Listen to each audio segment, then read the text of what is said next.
Alright everybody, here we are, back with another episode of Dark Souls 101. Now I'm going to be starting this off by finishing off the Painted World, now that I've had a good little break from the game. Oh, where are you? There we go.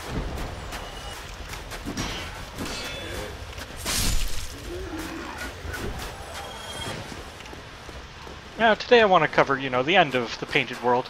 But hopefully I'll get to defeating Smog and Ornstine today as well. Because this shouldn't take me too long to do, with luck. And of course I have my +5 magic halberd, my Castus shield, and pyromancy equipped right now.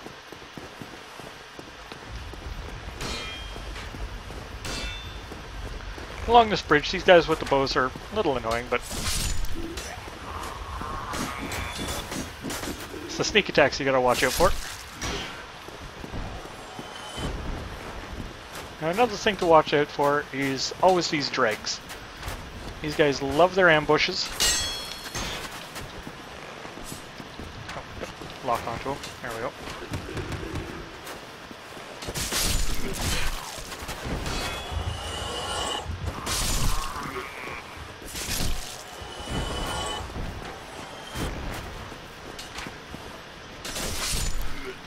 Now we'll finish these guys off.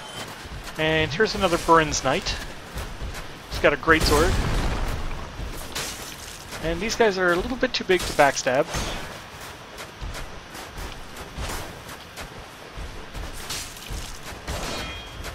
And I don't know the timing on their greatsword well enough to try and parry them. So you could just kind of kite around them and eventually just take them down.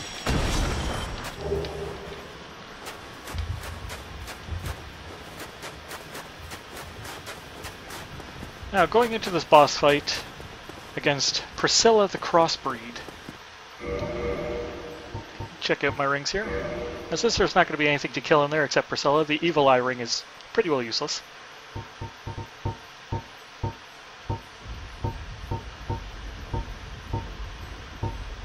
And all of Percilla's attacks are physical, so we'll equip the Steel Protection ring. And in we go.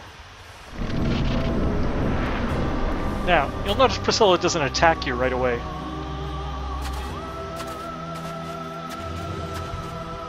You're allowed to actually talk to her. And for an abomination, she's actually, an abomination. Who art thou? One of us thou art not. If thou hast misstepped into this world, plunge down from the plank and hurry home. If thou seekest I, thine desires shall be requited not. Basically, she says she don't want no shit. And this is the end of the level. You don't have to fight Percilla at all. She's an optional boss. And if you've defeated the King Jeremiah, there's his armor set here. And you can just kind of bail off the ledge here. And you don't have to fight Percilla. And I didn't mean to go that far. So we're going to step back into the Painted World. Oops. To finish her off. I'm not sure if leaving the Painted World respawns all the enemies or not. I've never accidentally not killed Percilla.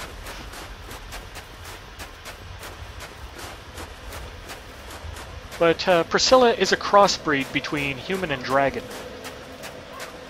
Okay, yeah, everybody stays dead. So the whole world considers her an abomination, which is why she hides in this Painted World.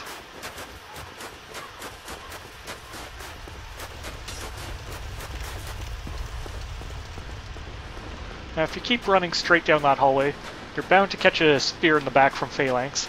So just kind of dodge out the way for a few seconds and he should lose focus.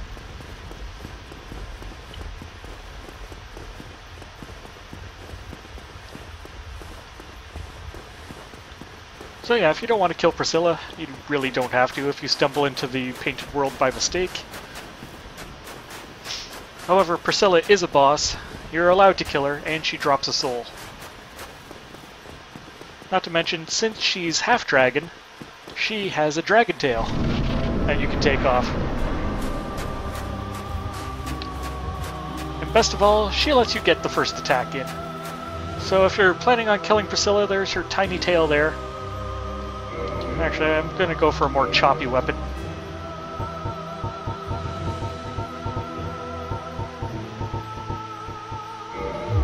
Just so I could get the proper arc on this tail. I expected as much from thee. Why dost thee hurry toward thine death?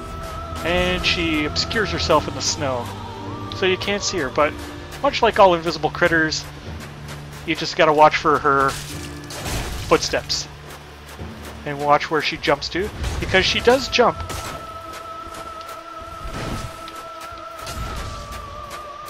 And those big puffs are from her giant wicked scythe that causes huge amounts of bleed damage. Oh, there you are. Okay. Circle in behind, and try and tag her tail. Oh, she jumped on me again.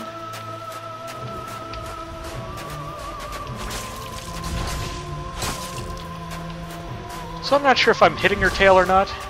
Eventually she stops being invisible for at least a few seconds.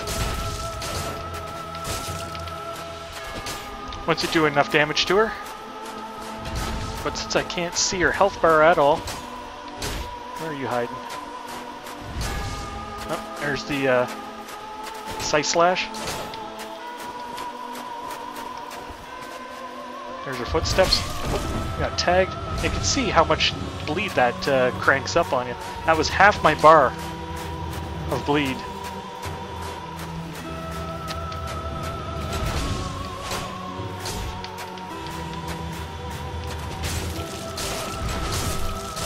There we go. You do enough damage to her, she pops out, but she went directly back into her hidey spot on me, which I'm not happy about. I wanted her tail.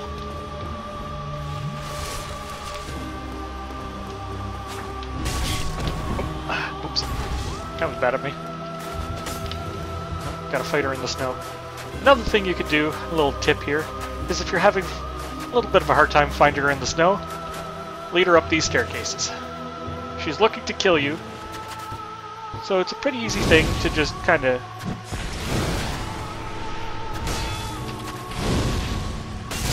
Oh, there's blood loss. Thank you. And she's a little big to fit up these staircases. And of course, she's got a little bit of a... Ah, that damn Bloodhunt Scythe. However, if you do decide to attack Percilla and you run off that, you're not allowed to escape the Painted World.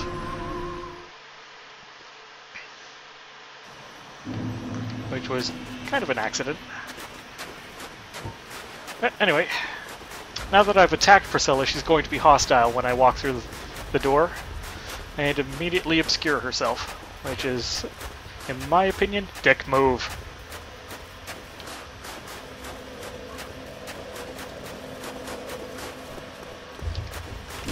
And since I died, everything's alive again.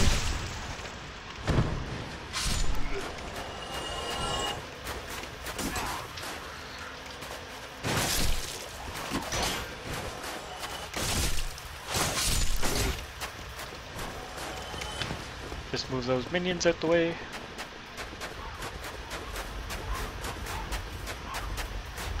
Now again, my stat spread is pretty sparse on this character, as I was aiming for the Great Sword of Artorias.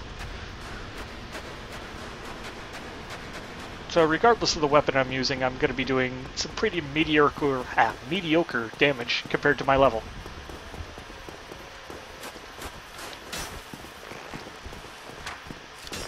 Until, of course, I get the weapon I want.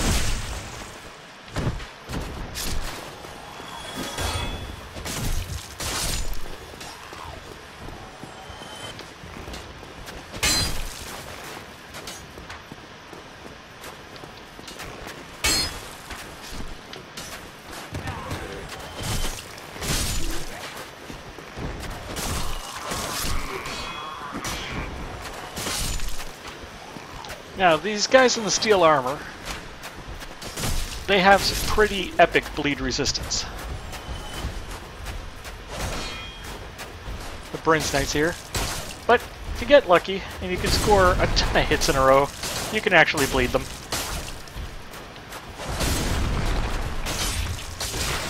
And there's bleed. And that's Jenga.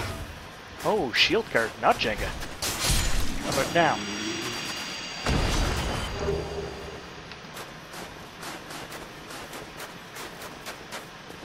No, I'm still pained by the loss of all the humanity that those stupid bone wheels took from me.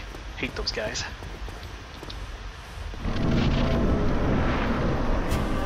Let's go, Percilla. Yeah, stupid whore. And if you lock onto her right away, yeah, there's blood loss. Thank you, Percilla, and your gigantic bitch scythe.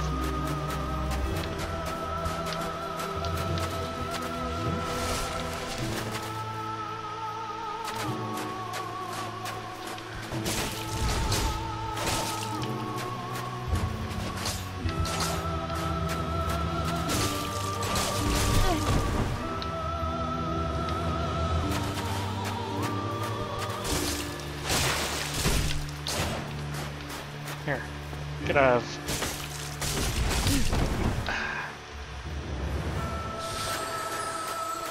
Beware the diamond dust. That shit hurts. Also, Percilla's really tall, so it's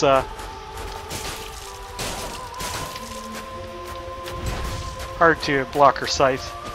She can dead angle you with that thing so easily. Meanwhile, trying to tag her tail, since she, you know, locks onto you pretty hard.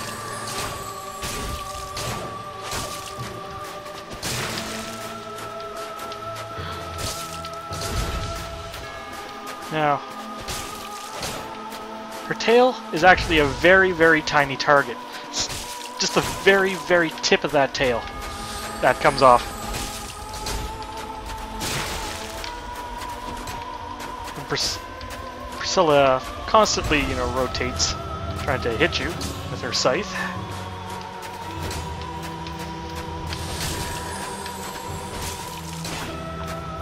And I might throw the fight if I'm going to kill her before I take her tail off.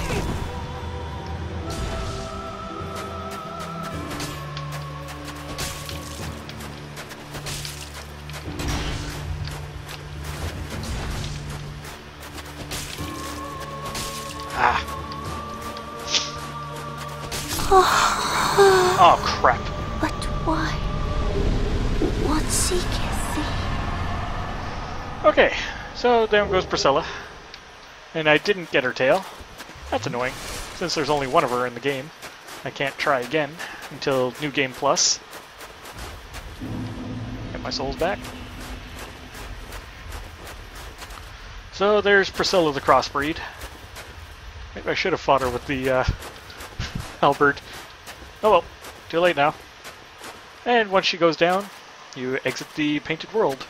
And I have her soul.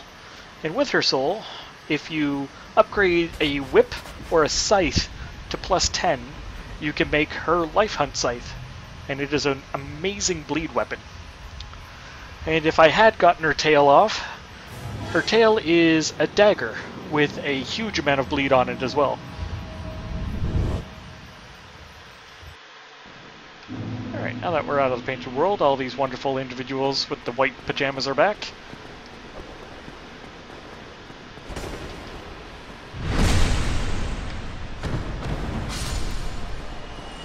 So we'll just avoid these guys. Save some time. Until I can get to a bonfire, hopefully. And use these souls. Actually, I want to use these souls maybe to upgrade my pyromancy flame. Or to buy Logan's other big spell, the crystal soul mass. Or sorry, the homing soul mass. I'll use some animation immunity here to get away from that guy.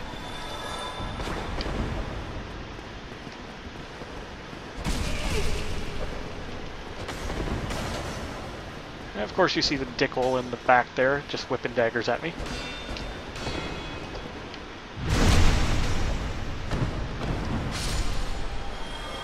Now we go and get it.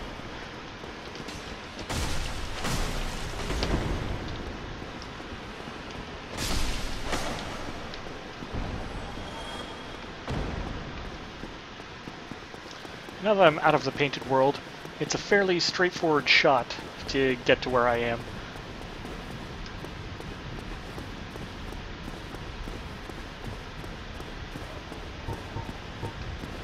And I do have all my pyromancies equipped for this next area. Another thing I'm going to need to equip here is my bow.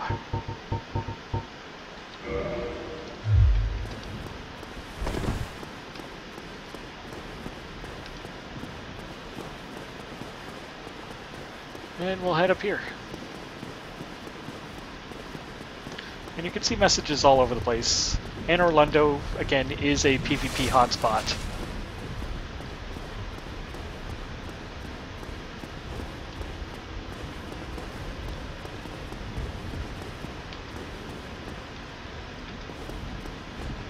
Now what I'm going to do here is I'm just going to kind of cheap these guys out a little bit here.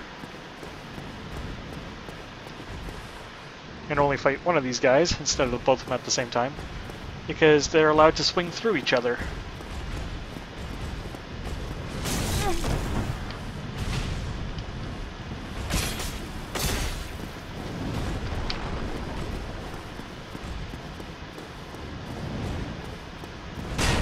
Shield slam, two-hand your weapon, and like all enemies, if you actually do enough damage to them, you can stagger them.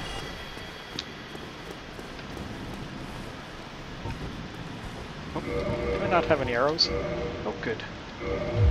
That could have got real awkward. And these guys over by the edge? Plain and simple. Over and out. Tag that guy in the head just to aggro him up here. And these guys here in Anor Londo, the demons, I'm pretty sure are vulnerable to holy weapons, or divine weapons. But their spears also do lightning damage. So, even the best shield, you're going to be taking damage through it. They also have a chance of dropping their spear. It's called the Demon Spear. It's got a really good range on it. You can attack from behind your shield like all spears. And it does lightning damage.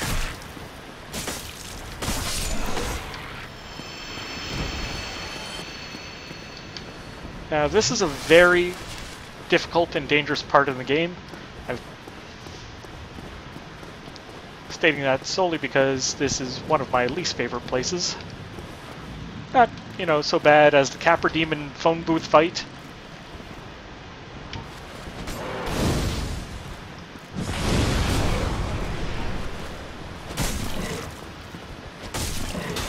But solely because there's going to be flying ballistae type arrows at you while you're fighting these guys in this area. And they come from what's called the Dragon Slayer Great Bow. It's an item you can get, but as you can see, if you even get touched by these arrows, it sends you flying, and does a considerable amount of damage for a bow. So I'm just going to disengage from these guys for a few seconds to go heal. Hopefully I don't get tagged in the back by a demon spear, like that.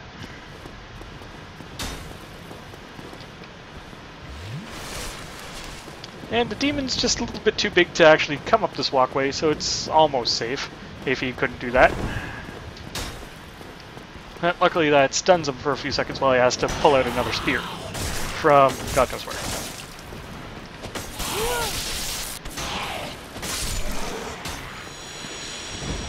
Now I'm out of Estus flasks. I don't like that. So here comes the Sprint of Doom. Keep your shield up, just in case you're going to take one. It doesn't knock you off the edge, at least not this section. The right side, in my opinion, is the better side, so that message was correct. Get up on this walkway and sprint like a mother. Switch to Pyromancy Flame, switch over to Great Combustion. Oh, shit! And of course, even if you block, taking a Dragon Slayer Great Arrow knocks you back and pushes you off ledges. It's a fucking bitch. But, exiting the painted world, I now spawn here.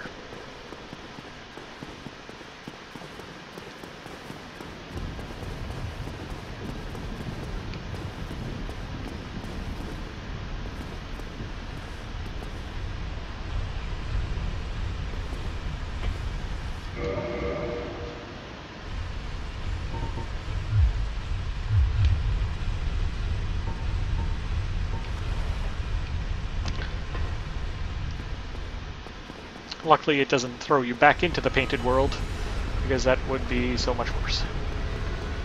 And hopefully my souls are someplace nice to collect them from, instead of, you know, no, they're halfway off that walkway. I can see them from here, that little green dot.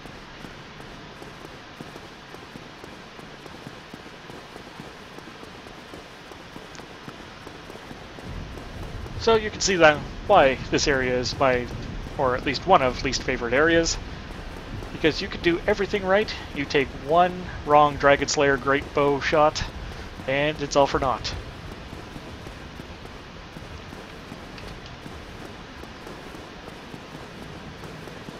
So the same kind of tactic applies. Stick to this side, dodge that guy, pull him out here so that he doesn't get his little buddy with him.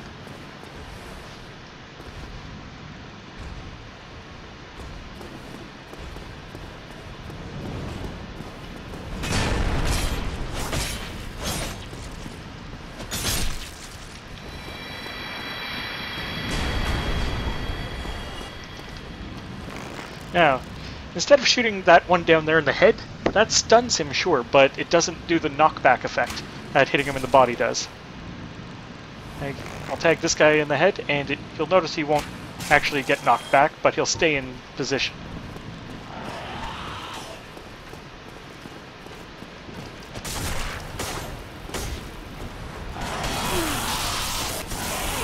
Oh no, you don't.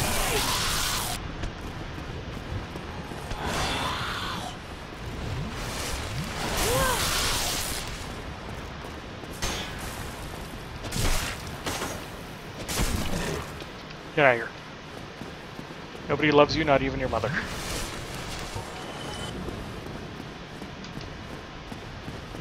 Now, I don't have any humanity right now to become human again, unless I start cracking crystals, which I kind of don't want to do.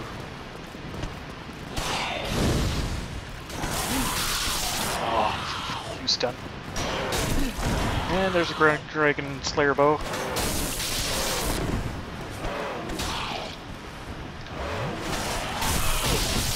No, no, no, no, bad ledge. Oh, fuck off. Yeah, goodbye another 70,000 souls. Oh well. These things happen in this game. I mean, you lose a couple of million. That's usually where I draw the line, rage out, and, you know, rip my controller out of the computer. But until that point, I'm good. I should have just spent those souls. But too used to, you know, older characters where it's not a whole lot of souls to be losing 70,000.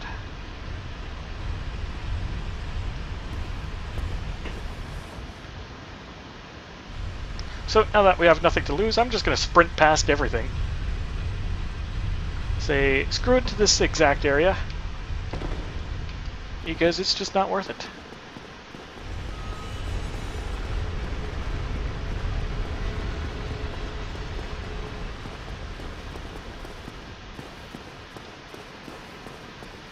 Now I'll probably get dead trying to, you know, just sprint past everything, but screw it.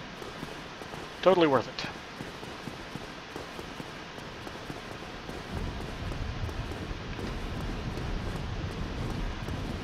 What level am I anyway?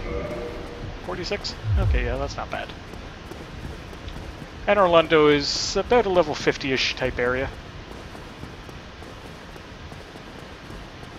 You want to be about level 55-ish before taking on Smog and Ornstine.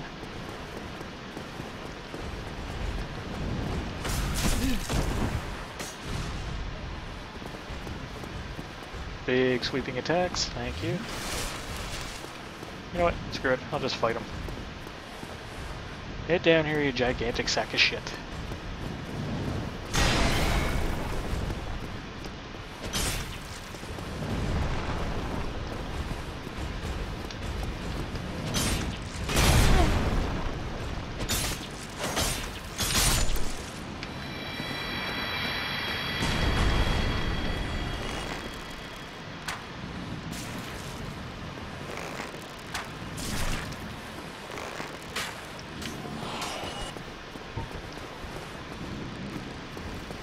And I knew that last run was going to go badly the second that second demon started shooting me in the back.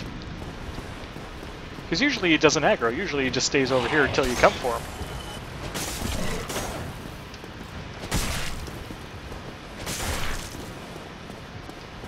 Not going over there. Come on out here. Such long range on that shit.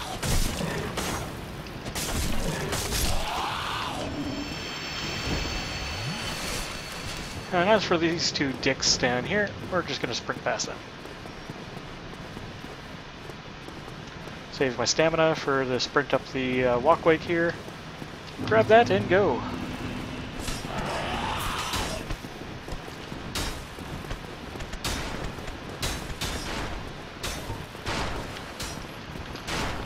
Wait for the shot to impact. Good.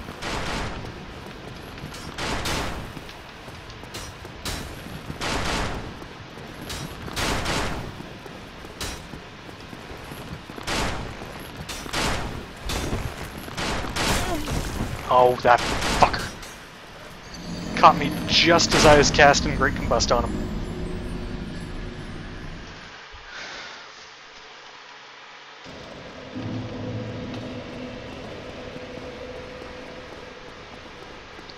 So yeah, taking Dragon Bow or Dragon Bow Great Arrows always sucks.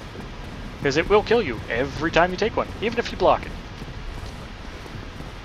On that little edge, well, not even if you block it, there's a certain angle you can try and block them on that'll push you into a wall. Which I was almost at, but I was thinking I could get the cast off and stun him. Ah, I should have spent those souls. Regrets. More regrets.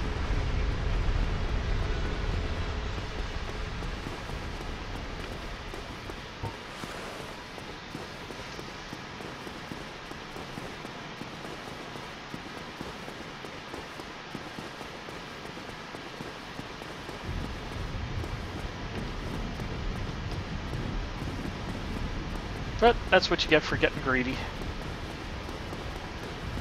I was hoping to, you know, make it past that night, get into the building, everything was going to be peachy. But no, he's all shooting you in the face with a Dragon Slayer Great Bow.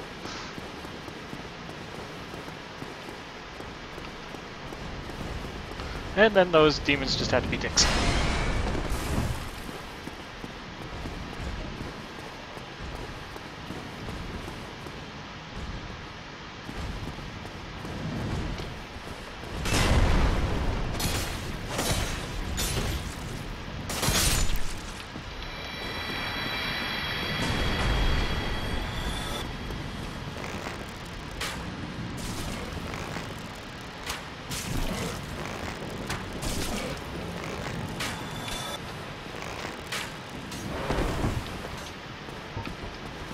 And while you're in first-person mode, while you can't block or anything like that, you can still dodge roll.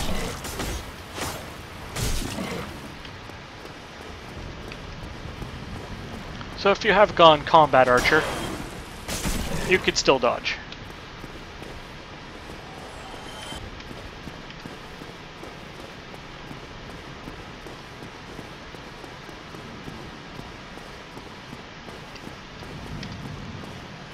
Cool. We'll just get up past these guys here, onto the walkway, and keep sprinting. For 1,000 souls that killing those two demons are worth, it's actually not worth it to try and fight them there.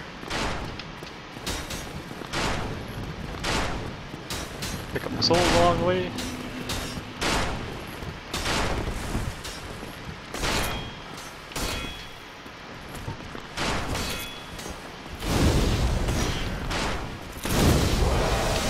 There we go. So once you get up in his face here and step on this thing, he breaks out his sword and shield, so you can fight him kind of normally. It's just a very tight quarters fight. And if that had gone to plan, you know, the first time I was coming up here, there's a bonfire just through this door. And, you know, usually our good buddy Solaire's here. But he's not here right now for some reason. I don't think I killed him. Maybe I didn't summon him for the gargoyle fight. I can't exactly recall. Oh man, yeah, 70,000 souls would have been great. Shit. Anyway, continuing on. Now that we've saved inside the building here, we could go on a little bit of an explore. These guys here are Silver Knights. They're vulnerable to occult type damage. So if you have an occult weapon, these guys take bonus damage from it.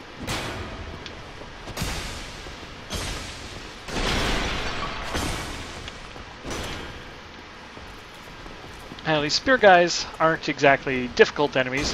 They have a really broad sweeping attack and their standard spear poke. But the Silver Knight armor has not bad magic resist on it.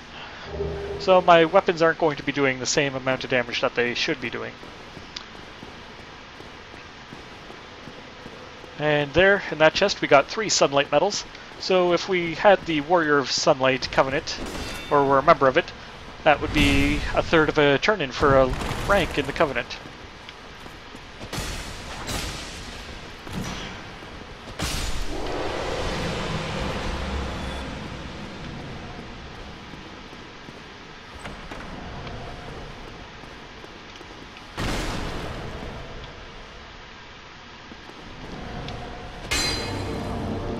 All evil geniuses need a secret volcano lair hidden behind a fireplace.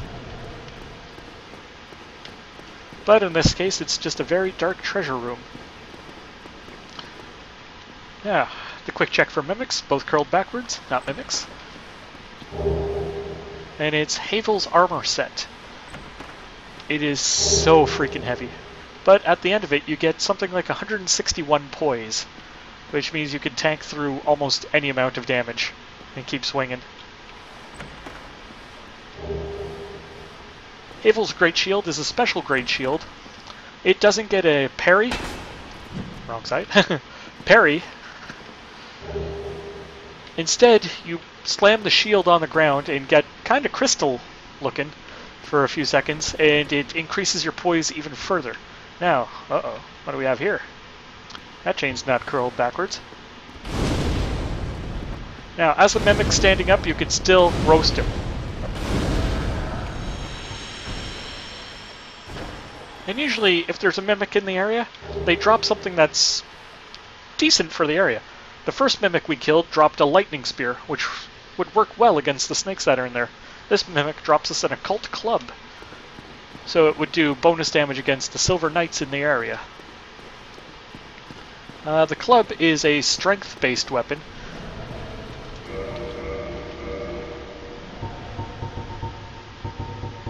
See if I can find it here.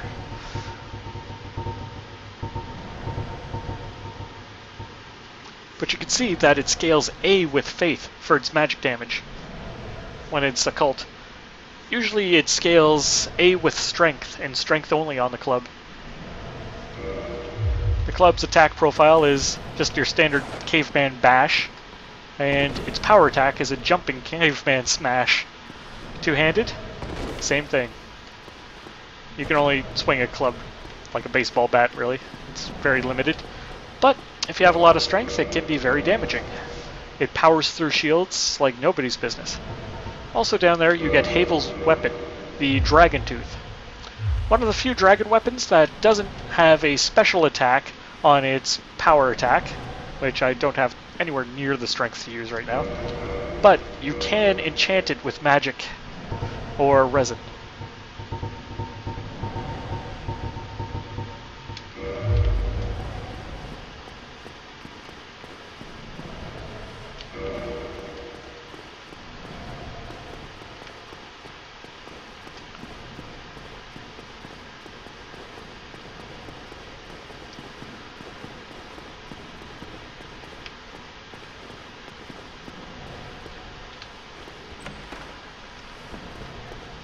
And we'll just run through the Anor Londo Chapel here. About half his life on a backstab, not bad.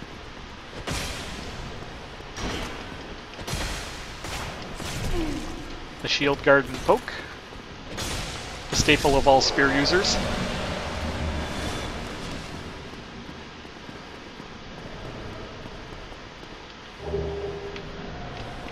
down there you can see a Titanite demon. Pity we can't pick him off like we could at the top of Sen's Fortress from up here. Unless you're a really, really good shot. Which I am not. That's painfully obvious. Or am I?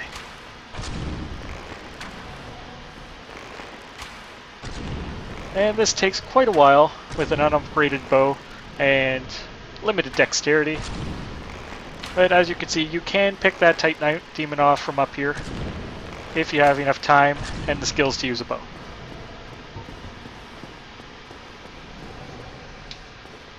Over on this side, nothing.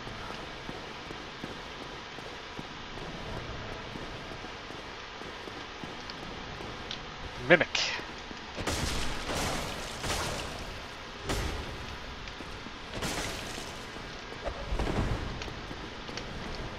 Ooh. That's a ninja mimic.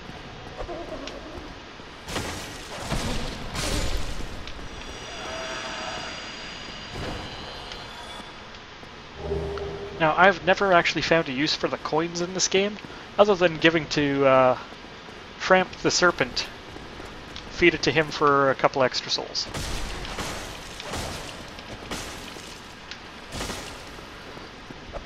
I've also learned that I can't bleed a mimic currently with my endurance spar, or even if they bleed at all.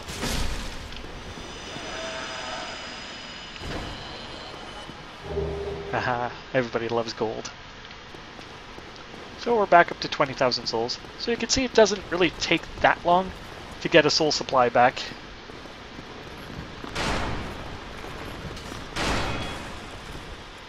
Get up in his face, and he pulls out his sword and shield. Now we'll try and be a little brave. Oh, missed that parry up.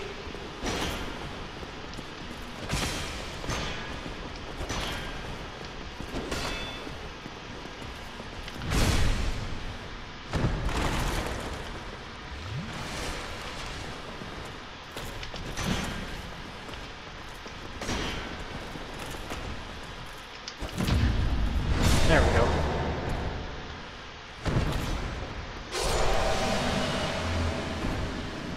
Now, the Silver Knights have a chance to drop their weapon. Whatever weapon they happen to be using, sword or spear. And those do count towards the achievement, A Knight's Honor. So if you're an achievement hunter, you need to kind of farm these guys for their weapons. They're a rare drop, so having 20 humanity and the Gold Covetous Ring can make your life a little bit easier if you're going for that. Sneaky bugger.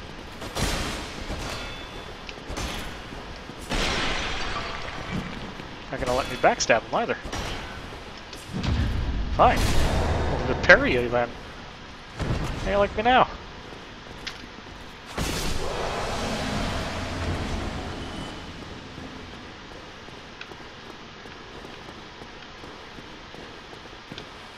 You can see there's two paths to take here.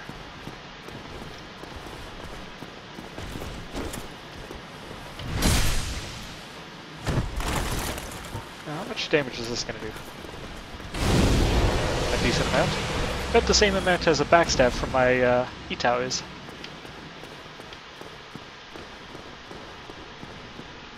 And here we have our friend the Onion Knight.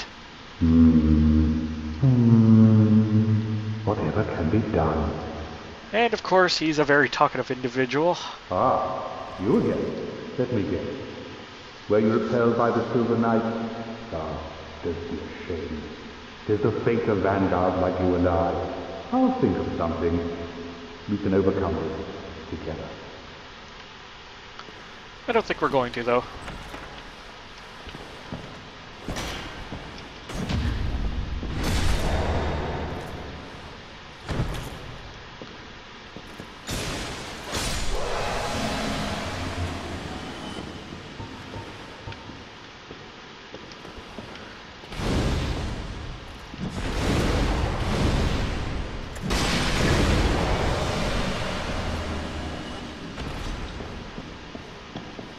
Don't be afraid to use terrain to your advantage. The enemy would do it. You should too.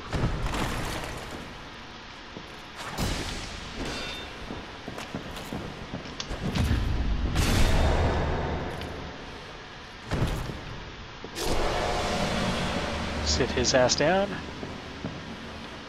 Free treasure. More Demon Titanite. Gotta love it.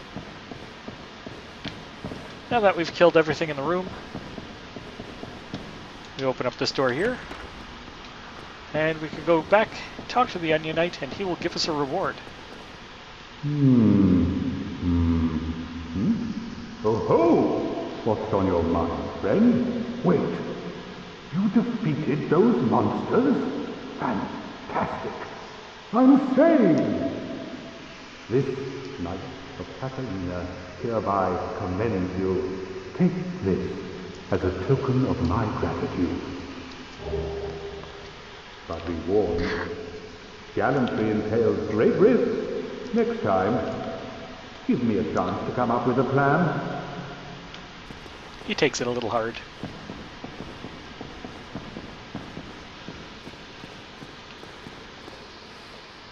Give me a sec here, turn my mouse off so I don't keep getting the cursor up there. And you can see we're back out here. So, this time we'll go up this staircase and take the other path.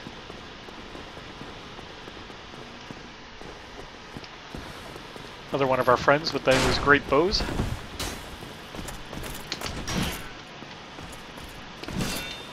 Gotta stop trying to parry their shield bash.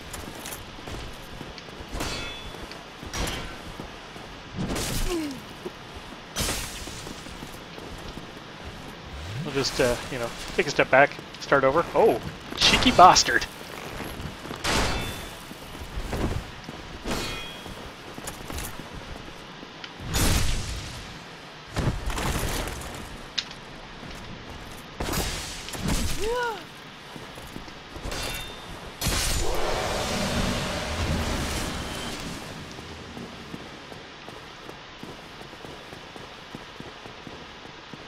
Round and round and round on these staircases you go.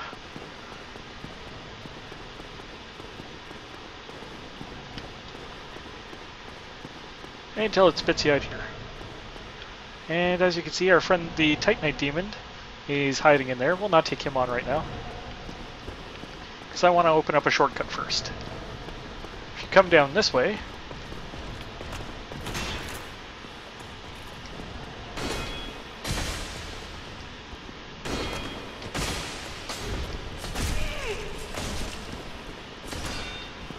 now he's got me good and pinned in this corner, so I can't exactly... There we go, thank you. Obviously listening to me.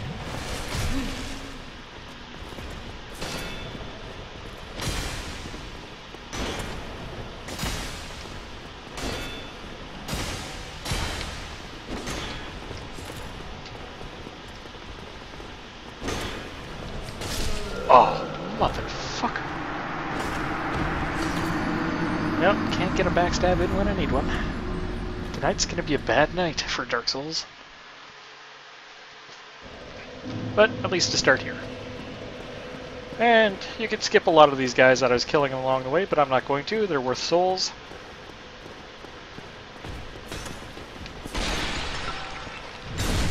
And I'm just gonna start cooking these guys with pyromancy soon.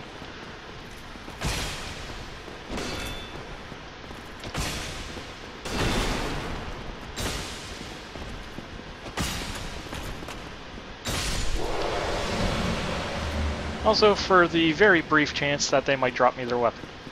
Silver Knight weapons are not bad. However, they don't follow the standard reinforcement path, they follow the Twinkling Titanite path.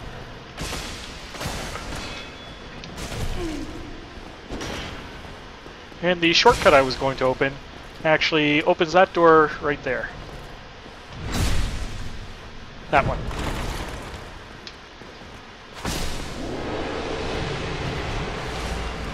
I'll just heal up a little bit.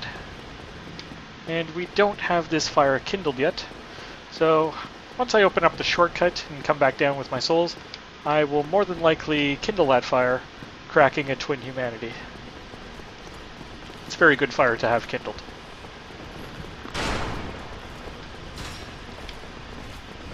Now we'll not take too many risks here. Going for parries, we'll just block them out. Until I get my souls back, then I'm going to be ballsy.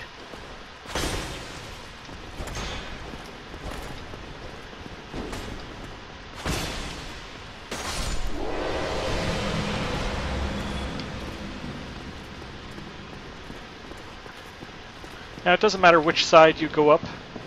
One side has slightly more enemies than the other.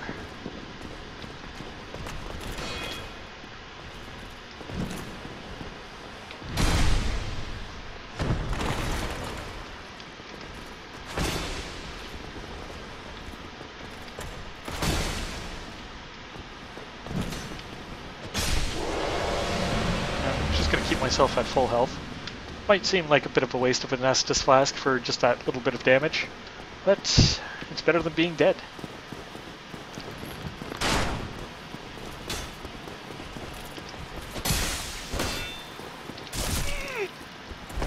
Oh, lock on, thank you.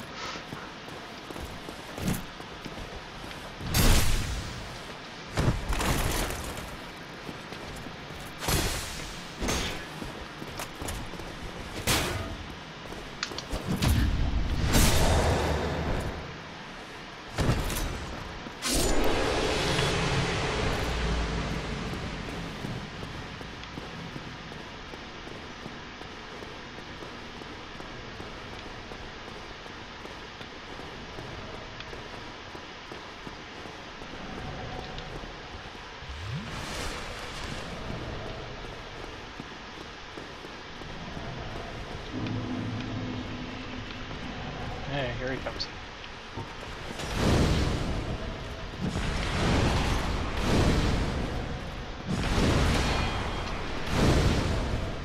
Goddamn shield users.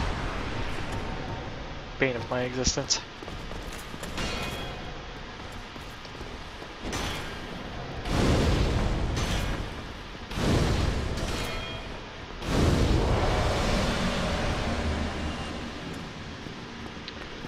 Now that he's dead, gonna go kill his buddy too.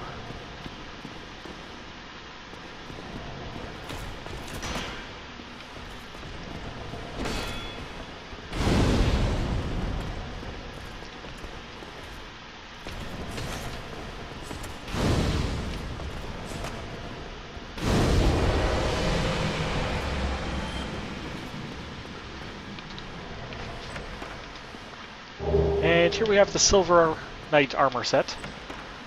Makes it look kind of cool.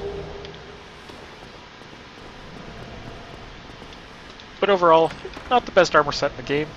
It's a little heavy for the protection it gives. But, you know, you can't put a price on fashion.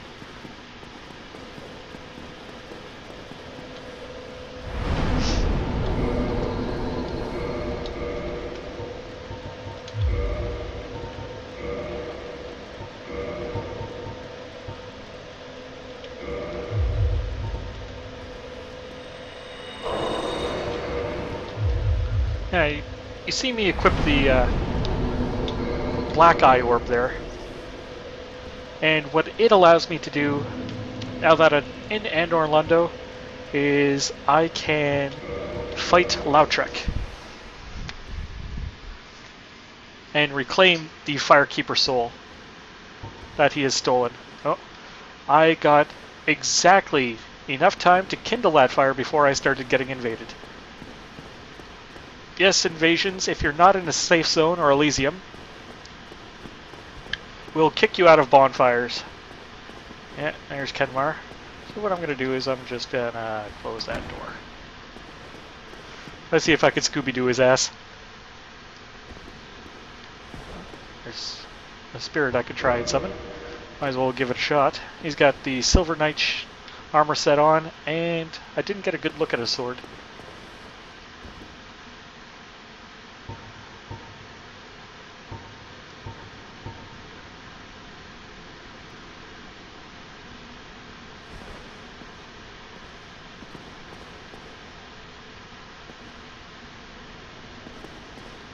A few more things to summon over here. Oh, never mind. Here's our friend.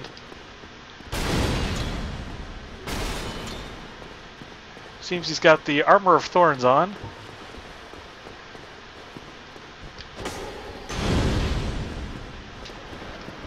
And he's going to try using Pyromancy. Or the Dragon Breath at me. The Dragon Head comes from the Dragon Covenant.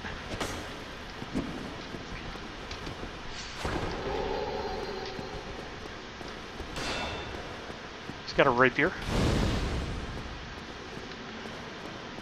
And a bow that fires poison arrows. Oh. He's got a flame rapier. Interesting.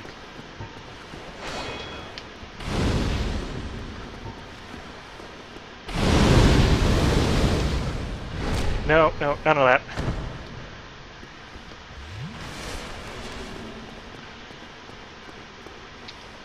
Oh, yeah, there's the old back and forth. Gotta love lag stabs.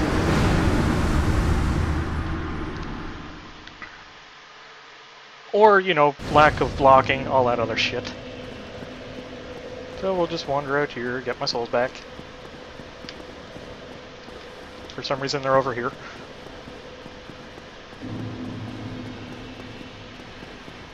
And congratulate my opponent on, you know, lag stab. Good for you, pal.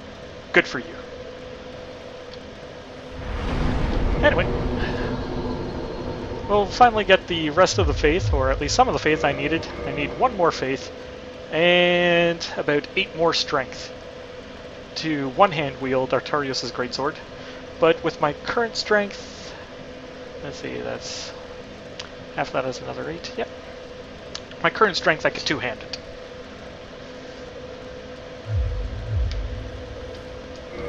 So, we'll see if we can summon that dickweed again, because he's not that good.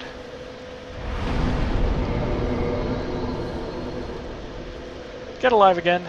Screw it, we'll just start cracking humanity crystals. And you know exactly how summoning people works by now, if my nat type allowed it.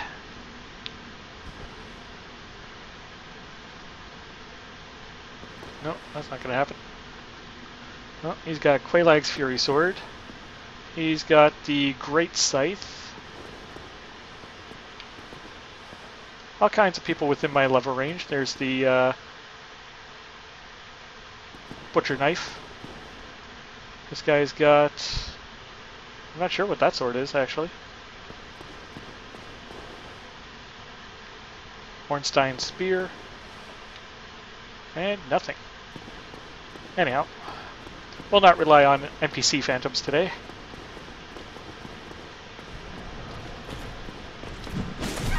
What? That wasn't a stab. He's cheating.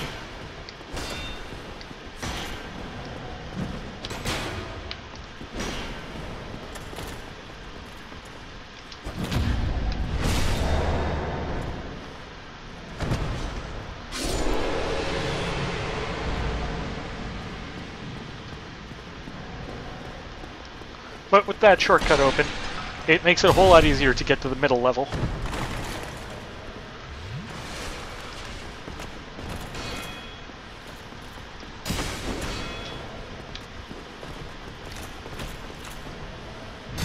Oh, seems I've been using my weapon a little bit too long, and it's starting to break. So we're going to have to go back to the bonfire and repair that before we press on.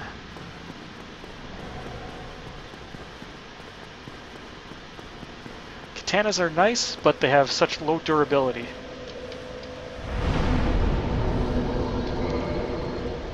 Luckily they're cheap to repair as well.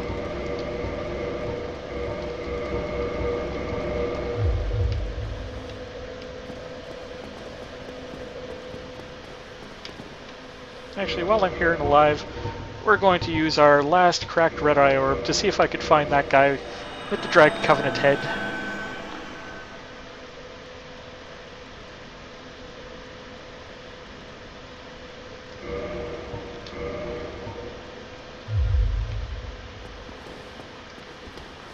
And a 600 and some damage backstab isn't much for a rapier, especially a fully upgraded flame rapier, which I totally expect to see by now.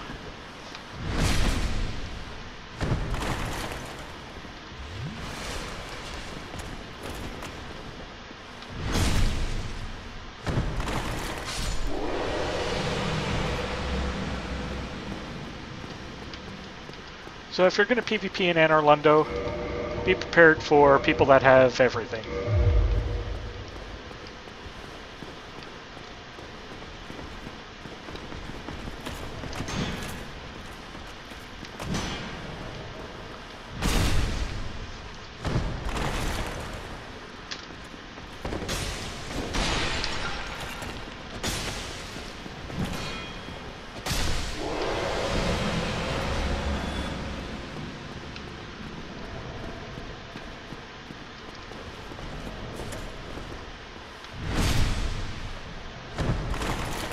Now, a lot of you are probably wondering, why are you going to use Artorias' Greatsword?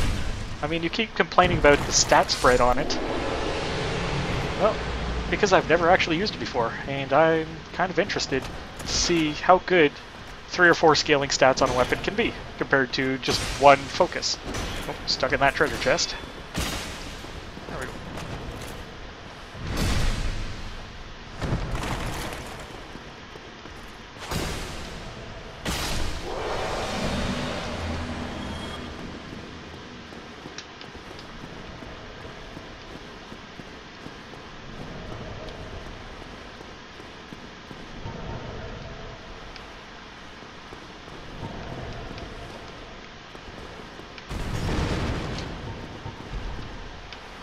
Now, I must be getting invaded again, because I can't use my cracked red eye orb. Well, it's not a good chance to take down that Titanite demon. He's worth a fair bit of souls, and I think he's got 3 Titanite, or Demon Titanite on him. And before we proceed down that way, we're going to open up a more important shortcut.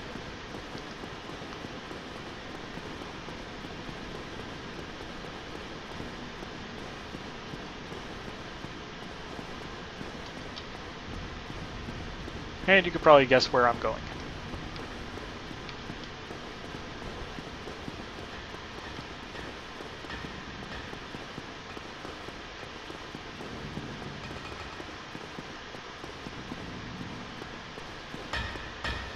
This is the giant blacksmith of Anor Londo. But you can see he's got a treasure chest back there. It's a little difficult to get to without, having to kill the giant first. But you don't want to kill that guy, he's far too awesome. But the ring he has is also equally as awesome. Oh, and getting out from behind him. You have to wait till he leans forward to tap on the weapon. But eventually you can get out. But what he has is the Hawk Ring. The Hawk Ring is a great ring if you're going ranged character. Extending your bow range means it doesn't necessarily mean your arrows actually dip sooner or later, but yeah, it does. Your arrows fly farther before starting to dip down, and they have better damage at extreme ranges. So the Hawk Ring plus Ferris's Black Bow, which we'll get to later, has, I believe it's range 80? And there's no way to actually calculate the feat, but you get a really good sniper bow. Hawk Ring, Ferris's Black Bow, and Feather Arrows. Best range that you could hope for. And if you crank up dex and get a Crystal Ferris Longbow, you do some pretty amazing damage with it. Who are you? Forge your weapons? And off the bat, he has 2 styles of reinforcement. He could do lightning, and he could do demon. But since I don't have anything at +10 right now, he doesn't... oh, Kenmar's back. Goody. He did come back. Now, if I lose to him again, I'm going to be sorely disappointed in myself.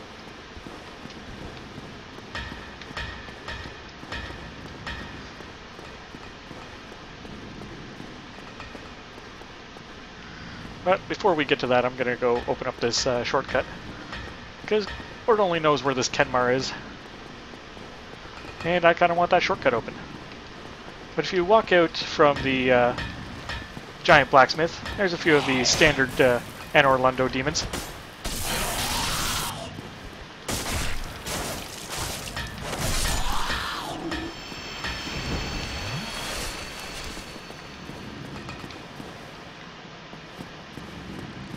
And the big problem is Dark Wraiths don't make any noise.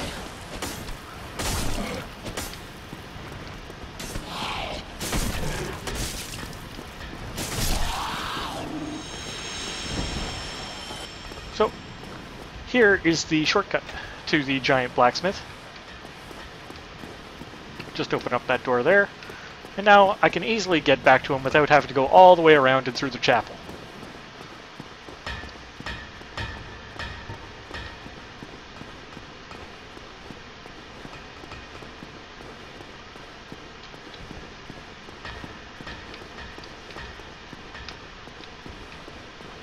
And just for fun, I'm gonna heal up a little bit. And look for my Dark Wraith buddy. Whoever he may be. Down there? Nope.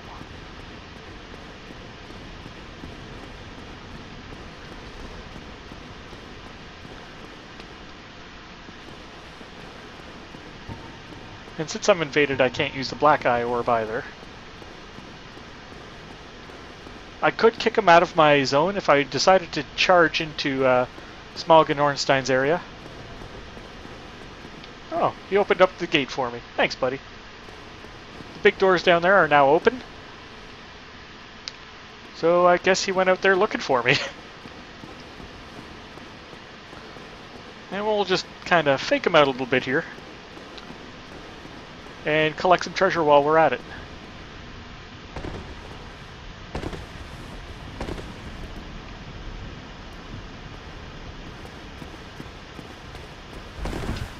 Gotta be a little precise here on this fall. Oh, missed it.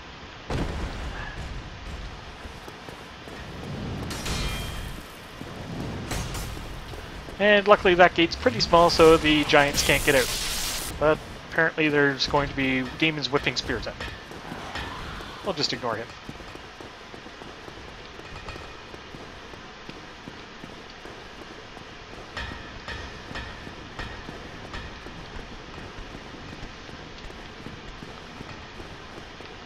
Seems I'm destined to walk up these stairs with this amount of health every time. Hey, buddy!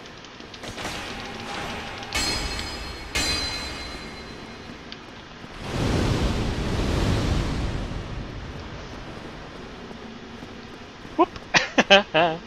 Sucker.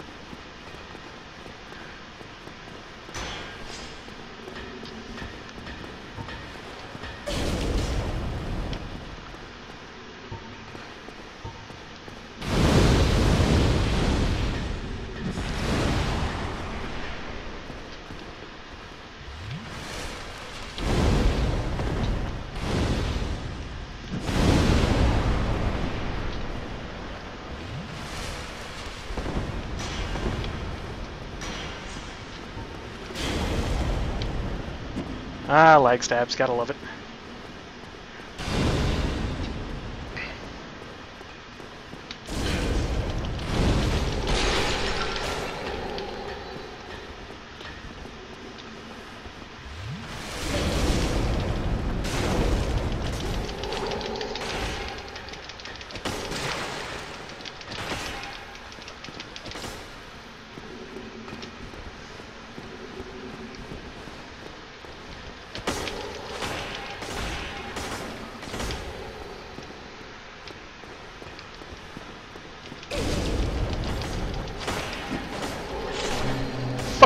Down you go. And show a little respect to the dearly departed. Not bad, 4,000 souls. That actually got my heart racing a little bit. And yes, I healed. And yes, I don't care. I will use everything in my power to win. Thank you for the humanity, Kenmar.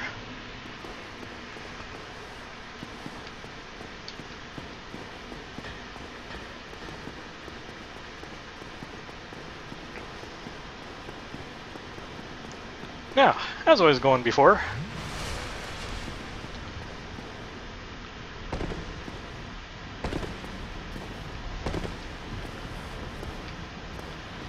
gotta be a little precise on this jump, and you actually do have to jump. But here is the Dragon Slayer Great Bow. If you're an archery character with a little bit of strength, it is freaking awesome, although it takes a little while to set up, to actually start shooting arrows.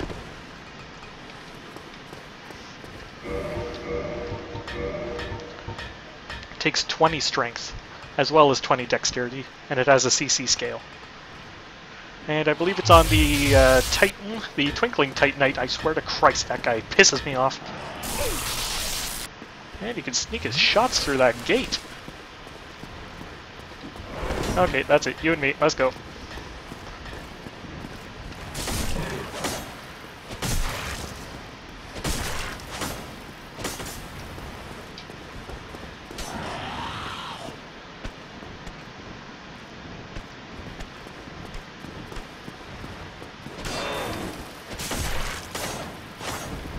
That's right, you glitch through that wall, so I can't keep pounding on you.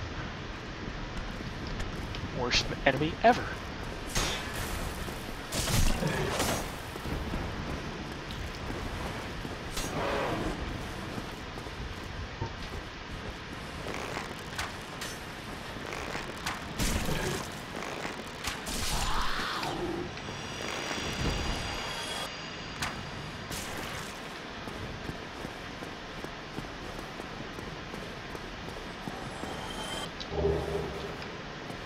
Titanite chunks are required from level 10 to level 14. They're also required for any lightning reinforcement you want to do, or crystal.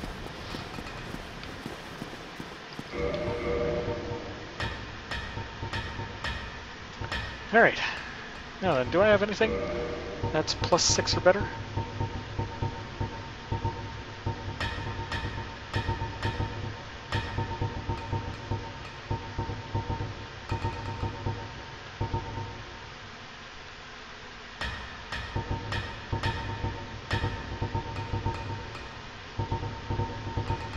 The answer is no. Okay, so unfortunately, since this guy doesn't have the other ember, nor does he take it, I have to go all the way back to the country smith, Andre of Astoria, the first blacksmith there, to ascend a weapon to +10, or +6. You can do the rest of the work yourself after +6 to +10, but you need him to ascend a weapon from +5 to +6.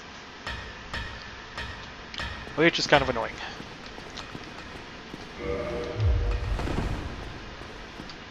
But luckily we have a good amount of souls, so we could just buy shards to get that upgrade process underway. All the shortcuts are open for when I come back, and we'll be making Artorias Greatsword.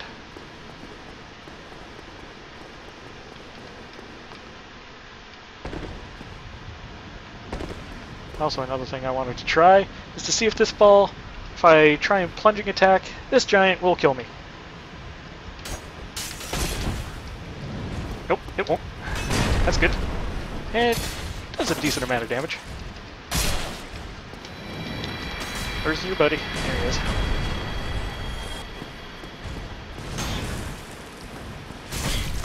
Oh.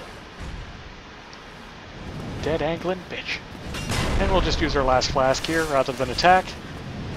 Make sure I can stay the course here. And you can see, even though I was underneath his shield, since the path of my weapon traveled through his shield, I did no damage. Oh, excuse me. And the giants there drop, the 1500 souls, but they also have a chance to drop their halberd. And it too is on the Twinkling Titanite path, but it's a good halberd that does standard lightning damage. So if you're kind of swimming in Twinkling Titanite, you don't know what to do with it, and you like lightning weapons, it's a good choice. It's also stupidly heavy, though. Like most things in this game. I don't like putting points into endurance when I don't have to. Could be used elsewhere, like intelligence, faith, dexterity, strength, anything that increases your damage. Glass cannon, that shit. I'm going to be a little bit too slow.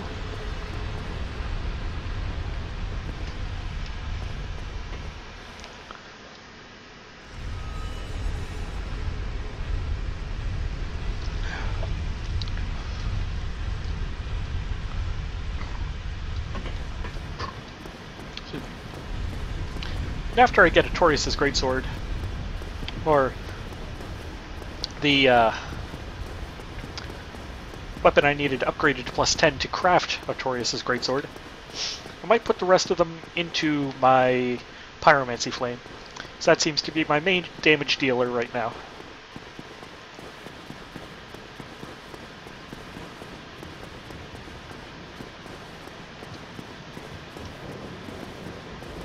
There's also a few spells down below that I could use in Pyromancy from Quaylana the Witch.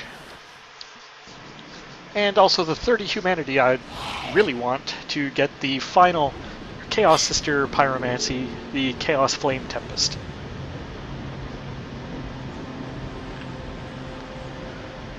And I'm surprised these guys are oh so helpful.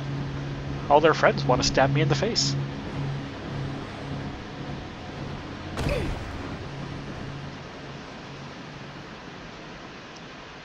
There's also one or two things I want out of the Darkroot Basin. Mainly Dusk's armor set. Princess Dusk, that is.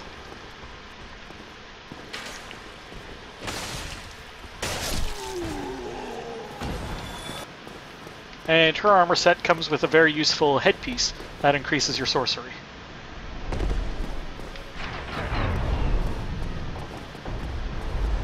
What I should do is, actually take this e-towel off for now and put my halberd back on. That thing is freaking awesome.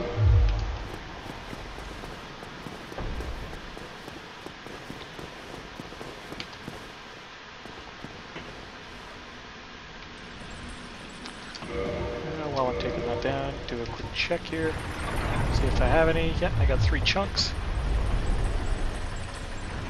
So what I might do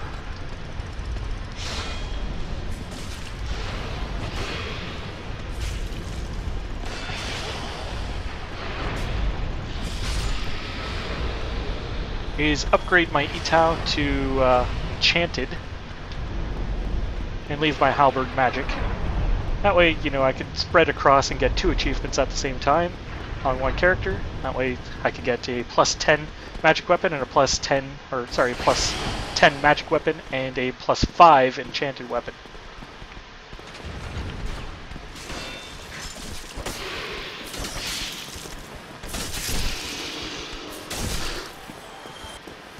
Oh, still alive, are you? Fix that.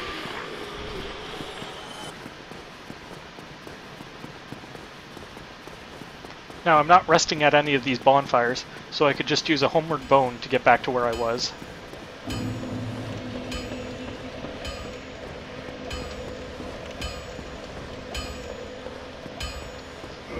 Let's check our shard supply here. We have 8 small, 25 large. Yes. Oh, yes. Well, thank you. This ember really is something special. I'm already under its spell. I sense great potential, indeed. What he's talking about is I've given him a dark ember that I got from Velka's Sanctum, from the Painted World, to make occult weapons. And actually, an occult weapon wouldn't be that bad. So I'm going to buy a couple of these shards. Buy 12 of these shards.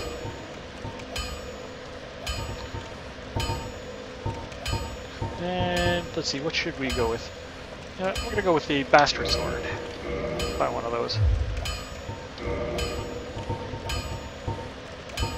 And here we have our straight sword hilt that we started with at the start of the game. And it can be upgraded into Artorias Great Sword at plus 10. And I'm also going to upgrade this Bastard Sword to a Occult Bastard Sword. So I think I still have some green Titanite shards left over. If not, I'll go off camera and collect some more later. And then, after we get a plus 5 weapon, we want to ascend them. Actually, I want to ascend my tower shield too. Bastard Sword, Straight Sword. Didn't want to ascend my Bastard Sword, whoops. So there's the waste of a perfectly good large Titanite shard, but that's okay. First thing it has to become is a Divine Bastard Sword.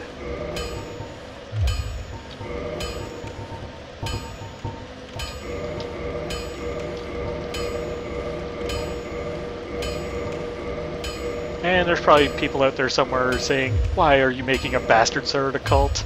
I mean, it's not the best divine weapon. Oh, I don't have any white chunks to make it occult right now, so a plus 5 Bastard Sword it will remain. But we'll finish off this straight sword hilt.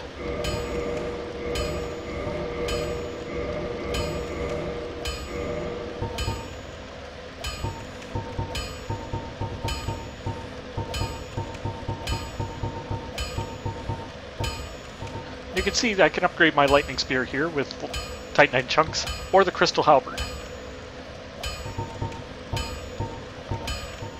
what I'll probably do is increase this whip to a plus 10 as well to get the Life Hunt Scythe from Percilla's Soul, but that can wait for now. As I now only have 5,000 souls, and that won't get me anywhere. Let's do a quick comparison on our weapons. The Magic Halberd does 166, 178. These are base numbers, by the way. And my Divine Bastard Sword does slightly less. It weighs the same. DD, Scaling, C, Faith, and it also gets the Holy Element. Whereas my Halberd gets EEC instead of DD.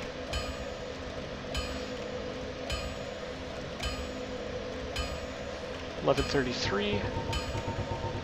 See if my Faith can make up for that on my Divine Bastard Sword.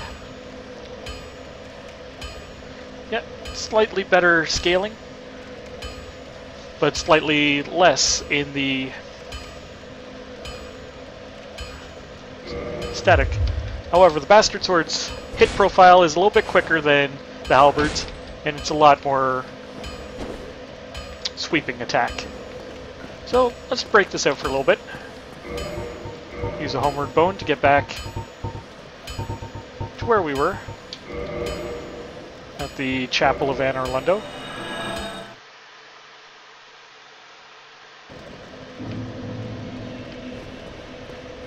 And we'll give this a shot against these Silver Knights.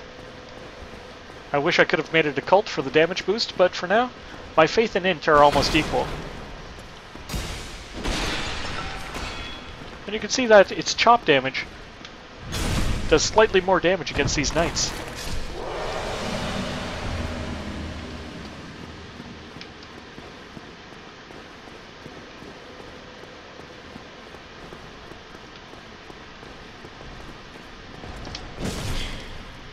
Missed that parry.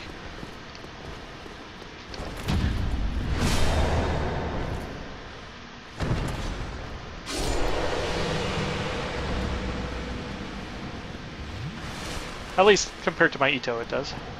So, just as a quick comparison, we'll hit that knight for 86, back off, and you can still remain moving around with the joysticks on the gamepad while you're hunting through your inventory for things. And pray to God you don't get hit, because I can't see crap. Where are you? Magic Helmet. There you are. So I did 86 with the Bastard Sword, and 107 with the Halberd.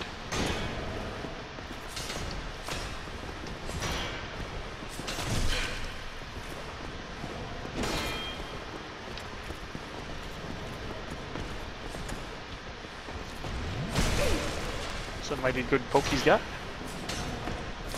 Fortunately, the Halberd also bounces off shields like mad compared to the Bastard Sword, since it's a pokey weapon. Oh, and here the Silver Knight has decided to drop me a spear. God bless.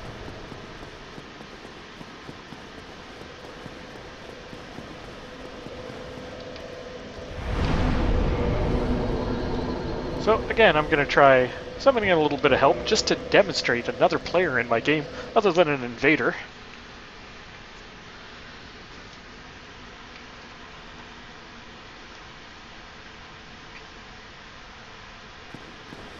And while you're summoning, this also grays out on you.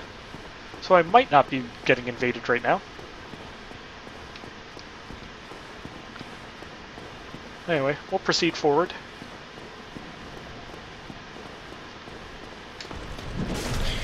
They always make it look like they're going for the stab. Keep falling for it every time.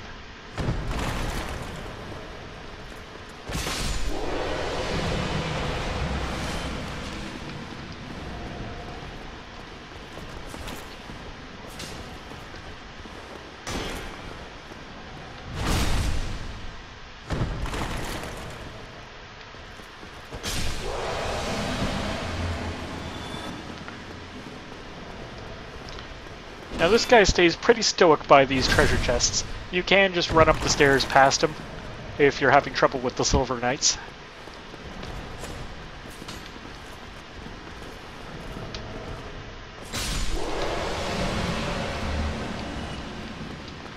But you do not need to be alive to use the Black Eye Orb. I should have mentioned that earlier. You can invade Lautrec at any time, so long as you're in this section of the temple. Usually if you step down onto the main floor there,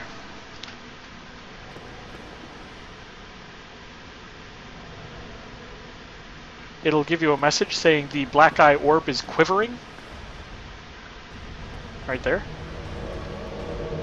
Oh, there's my invader, who has cancelled my... Hey, he's back! Hello, Kermar! Oh, joyous. I love this guy. He's just gonna keep being a dick.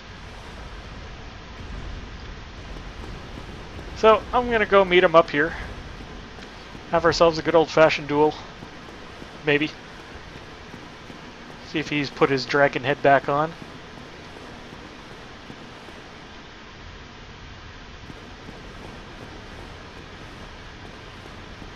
Oh yeah, there he goes. Putting the dragon head on.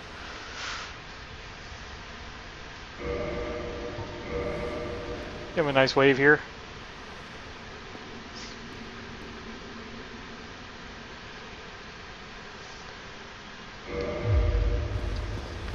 Let's begin.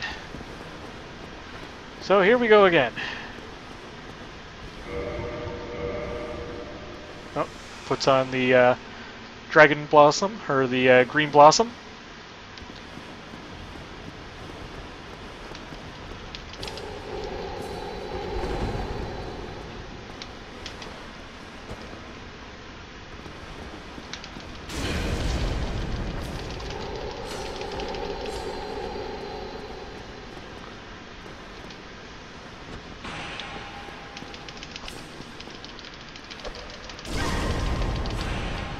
See if I could just power through the shield. Oh, that's a good poke.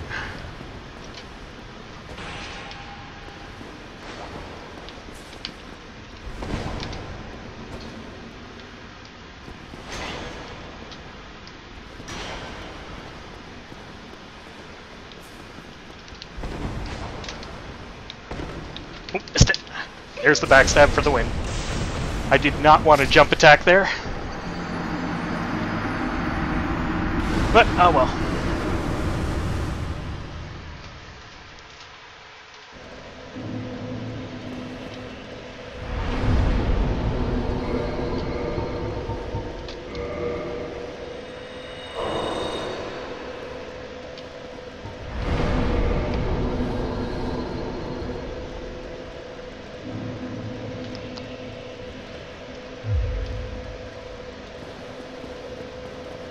Now, hopefully this time I will finally get to invade Lautrec like I wanted to.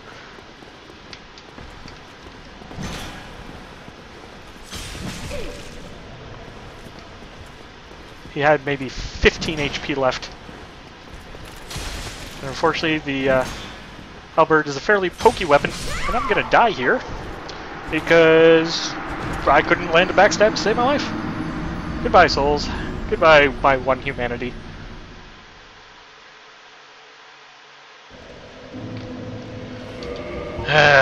That's kind of annoying.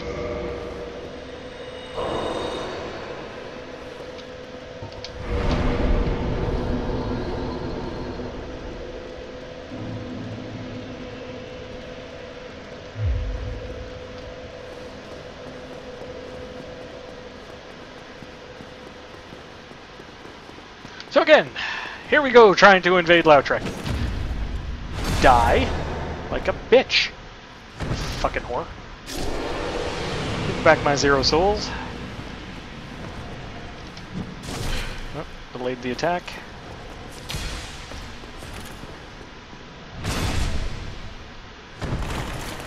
Now we hurry up these stairs so I can get to that palace, run my invasion.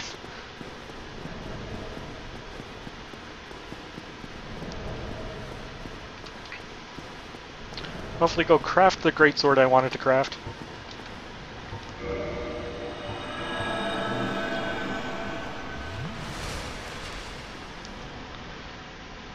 Can't believe he got in just as that, you know, split second as I was using the black eye orb.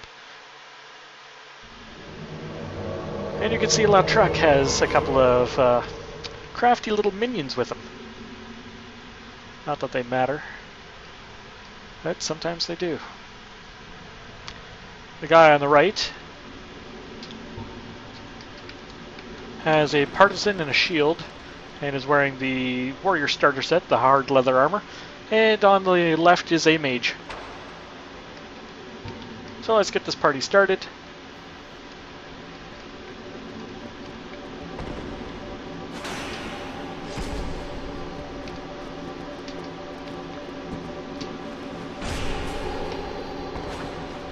Well, I thought you were wiser. But I thought wrong. 'Tis a terrible pity. Like a moth flittering towards a flame. You fellas, no? Don't you agree?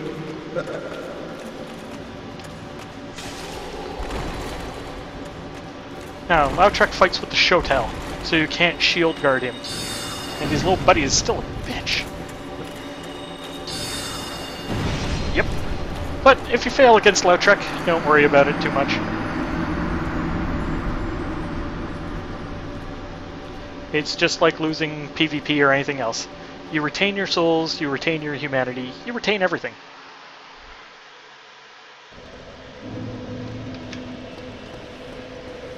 So it's not a huge deal, you just have to wander back. But all the enemies in your world are alive again.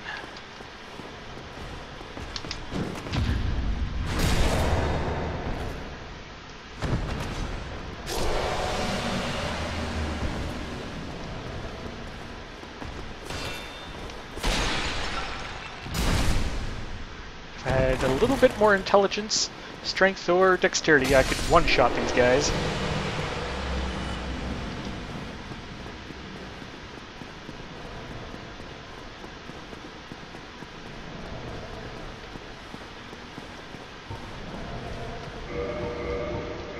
I'm gonna equip humanity this time, just so I have a heal going in against Lautrec. And wander in, use the new orb. Works exactly like the blue orb of the Dark Moon Phantoms, except you only get this one for invading Lautrec. That's the only guy you're allowed to invade with it. Now, one of the things you can do is, of course, cheap it.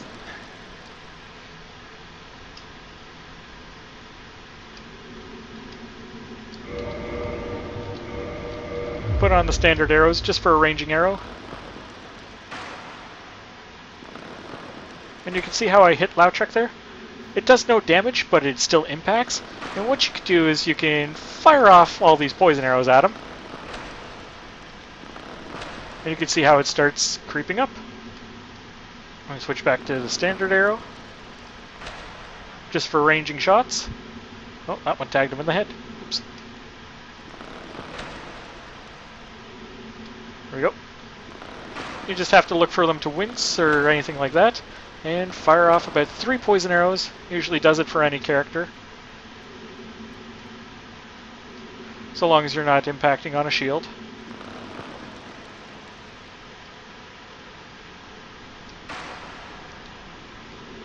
Yep.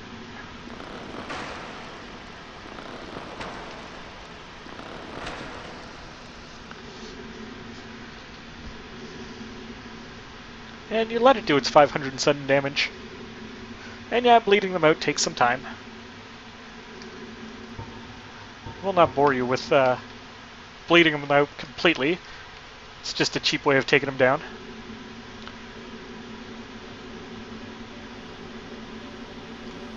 The first guy that needs to go is the mage. He'll constantly shoot you in the back. So, here we go again. How many times will these lambs rush to slaughter? Let's get it over with.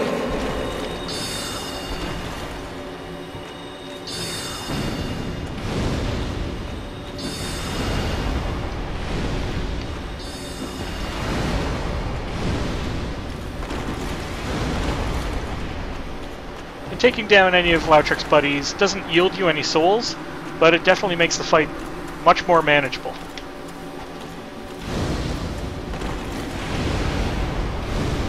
And Lautrec does not fight with a shield at all.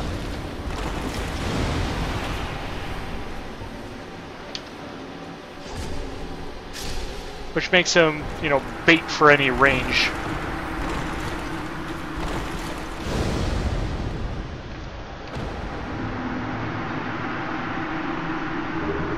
Souvenir of Reprisal, just as if you were invading a guilty player.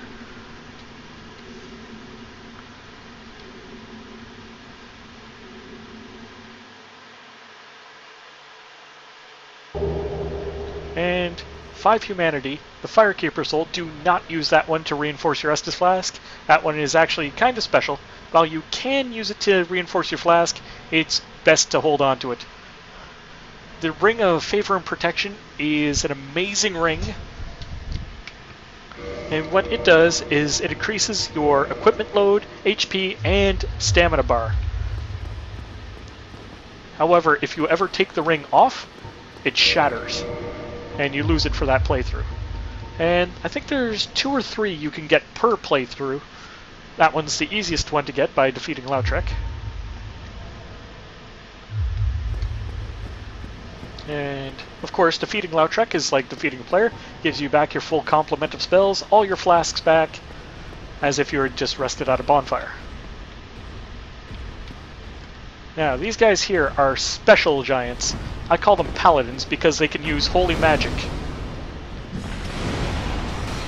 They know heal and wrath of gods.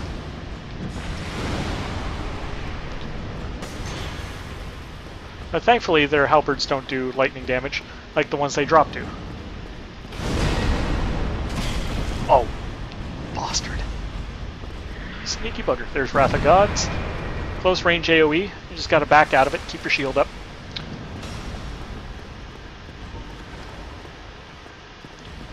And you do not want to take them both on at the same time, because taking on 2 of these giants at the same time is always bad. You can see their giant range. Giant range. And you do not want to retreat outside of the temple because there's 2 normal giant soldiers standing out there.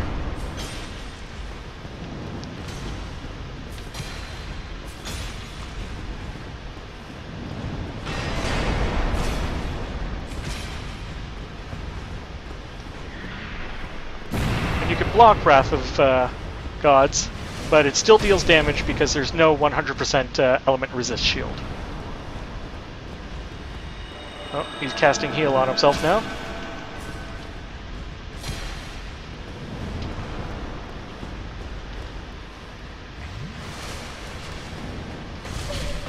And he swept through that entire concrete pillar to hit me, because unfortunately the game cheats like that.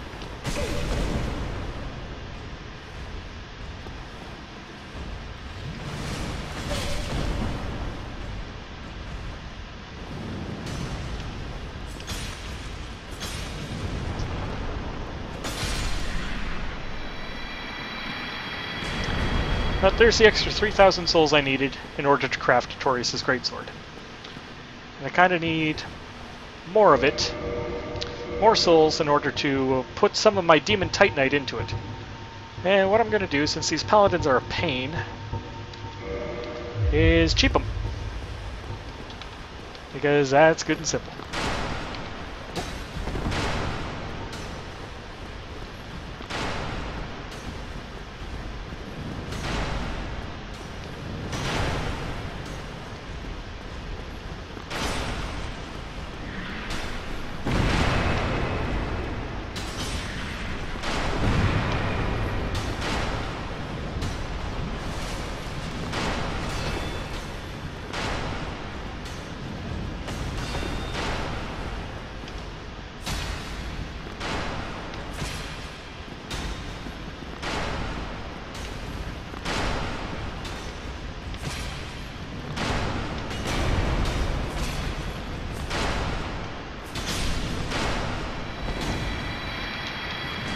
And you can probably hear that guy up there shooting the dragon great bow at me. He gonna die.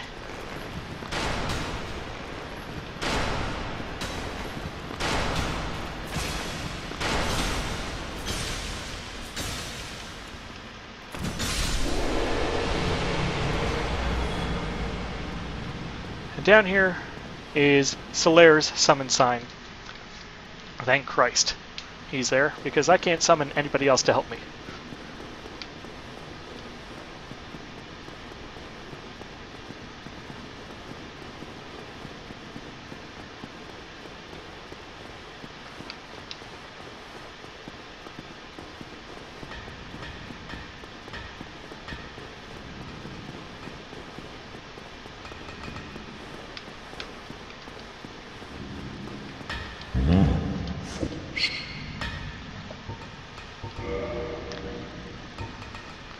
Great Sword of Artorias. Now you can make the Great Sword of Artorias out of a normal straight sword as well, like a short sword or a long sword or any of those swords. However, it is a cursed version of the blade. It doesn't have the same scaling stats on everything, like B's across the board, CCBB. It misses out on the Faith scale. It's a little easier to wield, I think, because it no longer requires Faith. But other than that, it also no longer has the holy element. However, you can hurt ghosts with it without having to be cursed yourself. Comments. And I need a couple more souls to make it +2. So we'll see if I have anything small in here for a couple more. Oh, too small. However, those things are next to useless.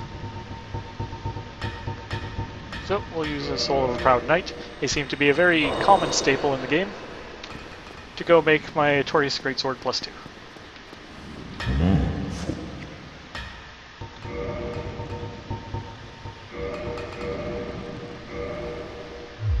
Comments. Now, Magic Halberd 166, 178.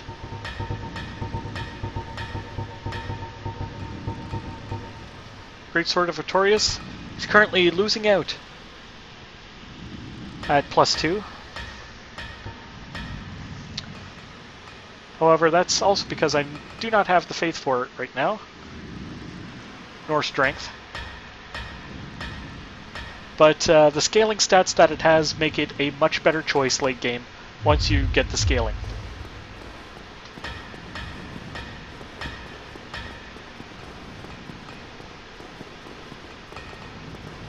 Now I'm going to go back to the bonfire, rest, and then we're going to take on Smog and Ornstine.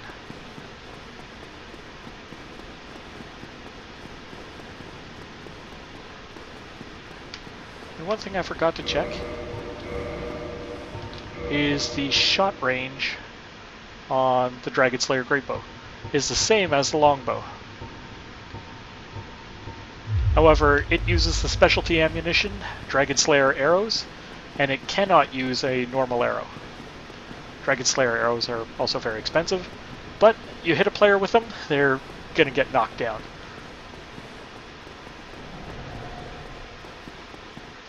Another thing I need to do is kill that Titanite demon to get the upgrade material for the Great Sword for Artorias.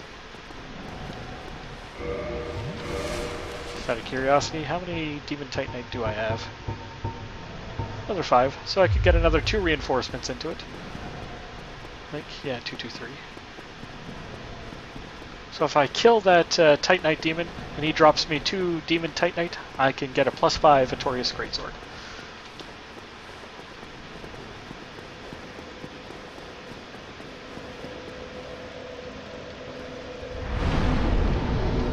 Yeah, of course. Well, at least I got to rest, because we're going into battle.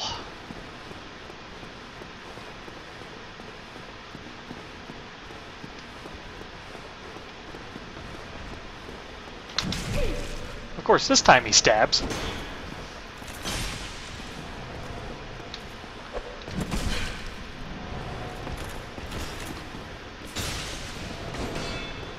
Okay, I'm just going to back off and heal. We'll not make the same mistakes twice.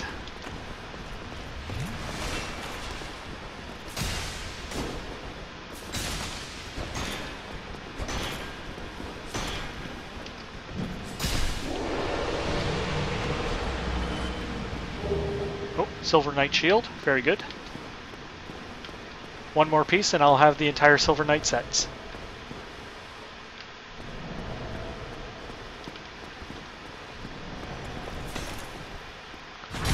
Now, I'm not sure if my invader succeeded in invading or not.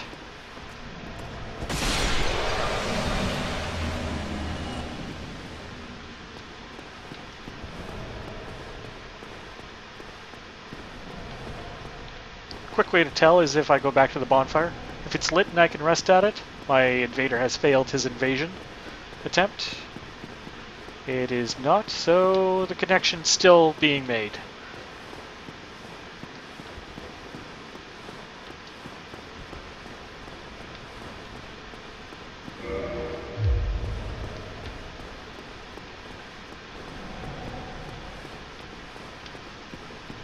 So if I'm quick, I might be able to summon Solaire and get into the boss fog before the invasion succeeds.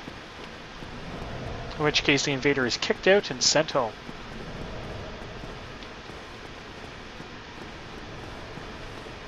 Now earlier I talked about cheaping these giants. It's pretty easy to do. You break out some poison arrows.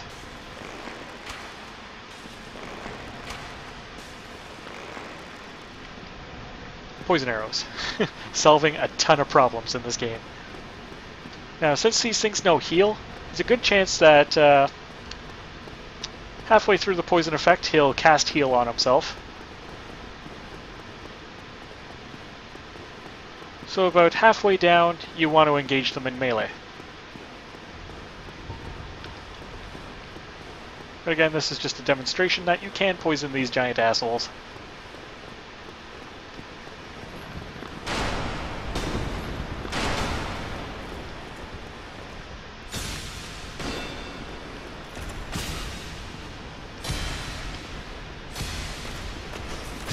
There, I'm using the halberd's range to my advantage.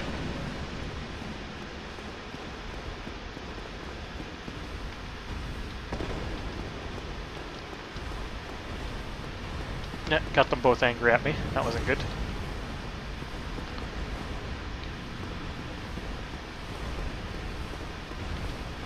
He'll probably take one swing at me and then go back home.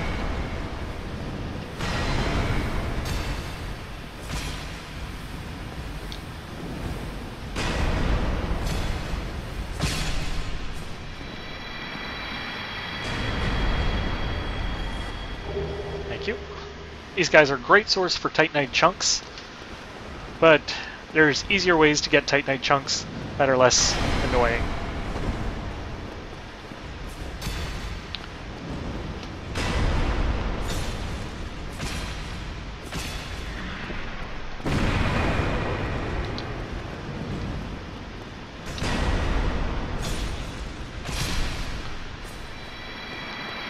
Now I'm killing these guys off because I need Solaire at full strength going into these boss fights. I would have liked to have covered getting summoned on this episode because it's very easy to get summoned for this fight. Smog and Ornstine, a lot of people need help with.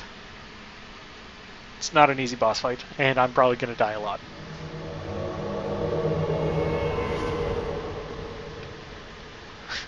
Of course. Bard, something or other squirrel. Sorry, but you're going home, buddy. Come on, Solaire. Catch up, bud. Solaire? Coming? Dude. Nope, he's off to go engage the Dark Phantom, I guess. Or he felt like bailing off that ledge. But instead, since I just spotted that Dark Phantom there, I'm going through the boss fog. Later, dude. Oh, bullshit.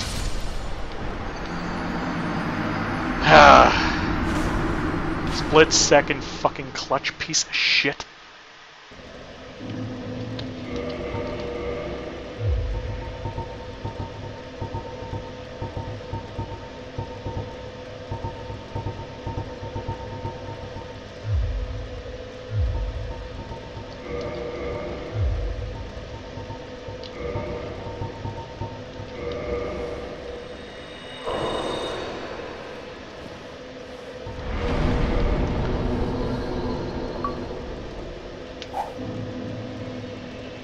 Hate mail? Oh, not even hate mail.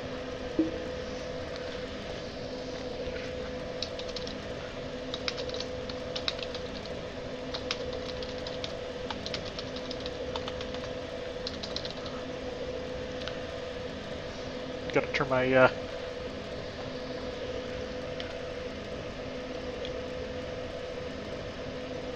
we go. Send that off.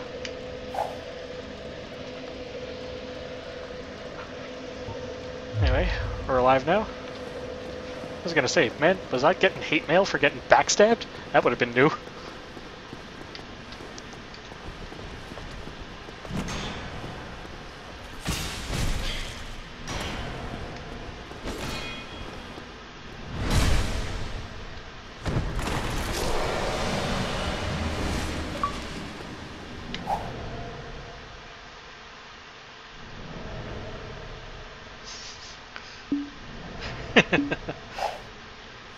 Okay, he's not a bad dude. At least he has the decency to feel bad.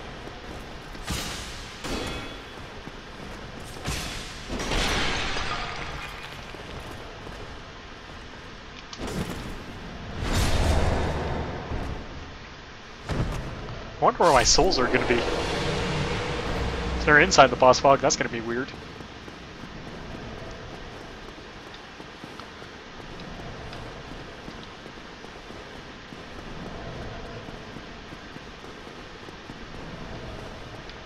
So, rather than summon Solaire, even though I'd like his help, since he'll just waste his time killing the giants, I'm going to make a run for it.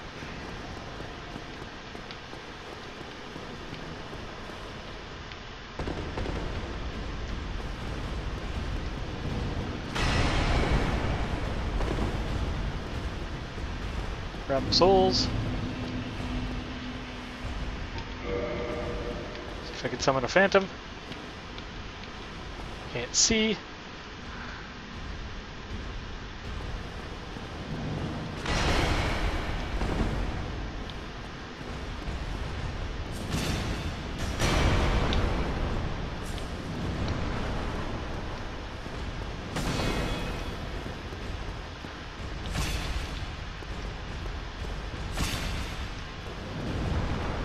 So yeah, the big guys, you always want to circle not to their shield side.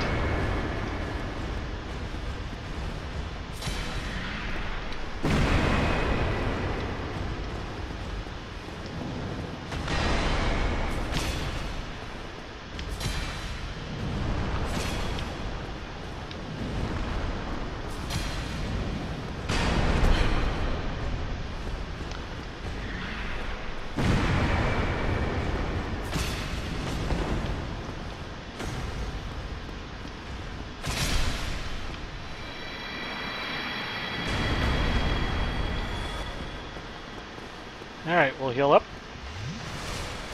And this is going to be the Smog and Ornstine fight. It's going to be my only attempt of the night. And if I fail, I'll say, alright guys, I'll finish off Smog and Ornstine on the next one.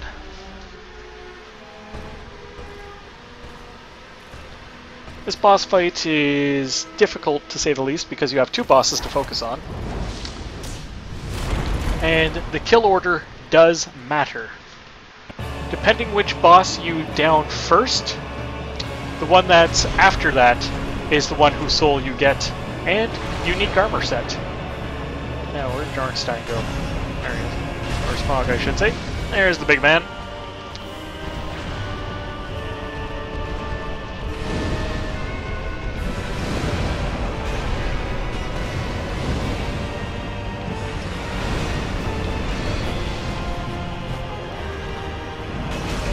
Oh, bollocks. Get this big fairy off me.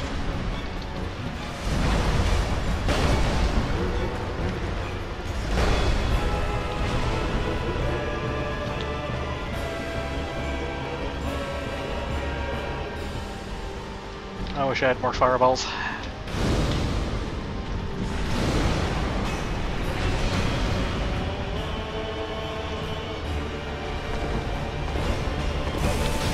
Oh!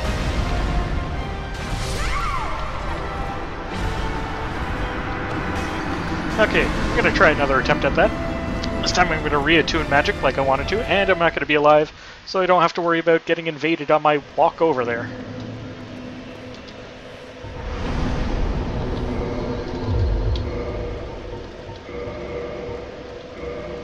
Because while combustions are powerful,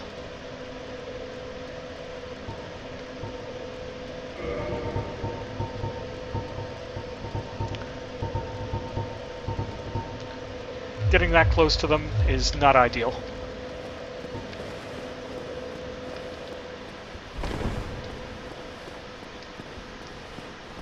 But you can see how having an extra set of hands for that boss fight would be useful.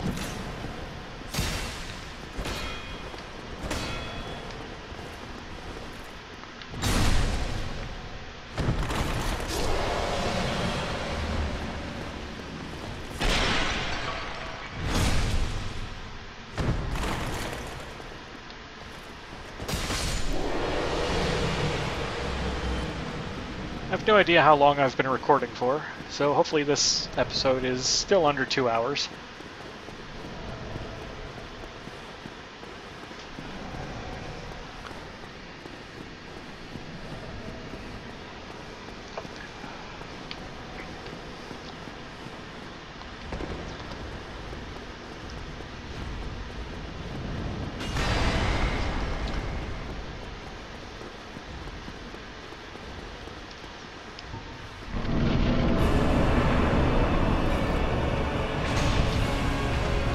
Ornstine's big spear jump there.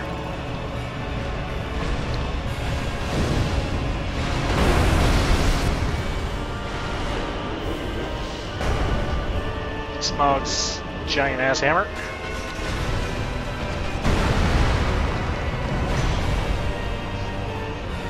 Ornstine loves that glide attack if you're not focused on him.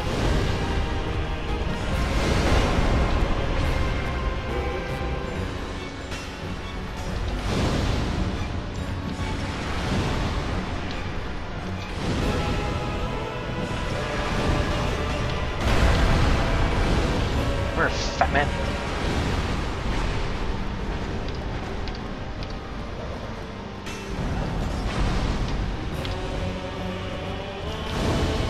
Now, I didn't have a lot of souls to begin with anyway, so I'm not exactly concerned about picking up my soul pile. Oh, fuck, he caught me. Smog's giant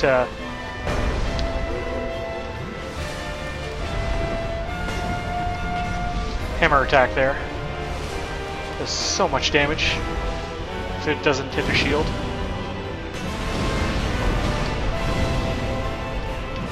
Also, it acts as a shield against any ranged attack while he's doing it.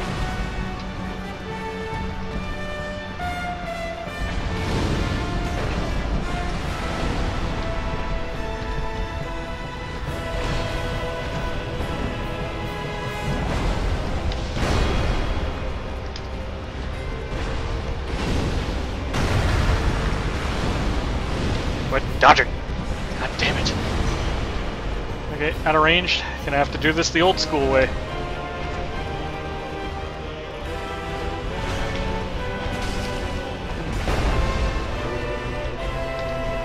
Now, there's no point in weakening one mid-combat.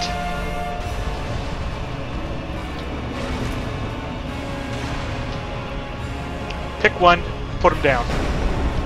Because the other gets a full heal after his friend falls.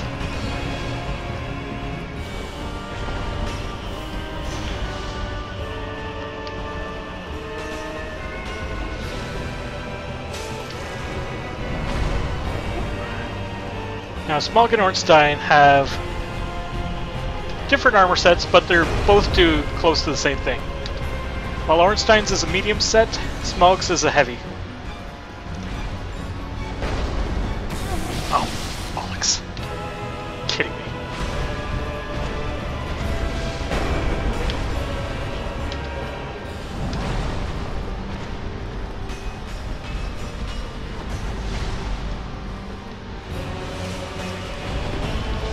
Now the trick to Ornstein's throat and spear there is to just hide behind one of these pillars.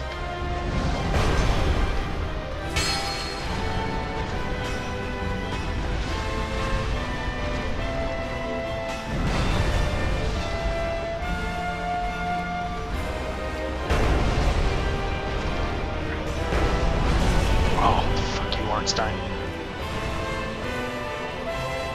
Anytime you set up for an attack run on Smog, Ornstine's going to do his jump attack.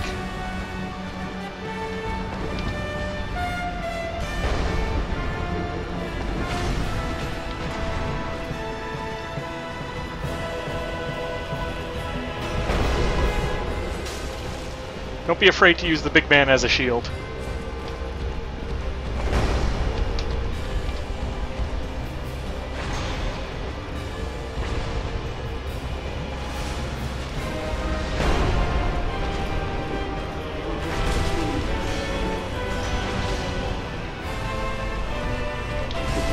Oh, fucker.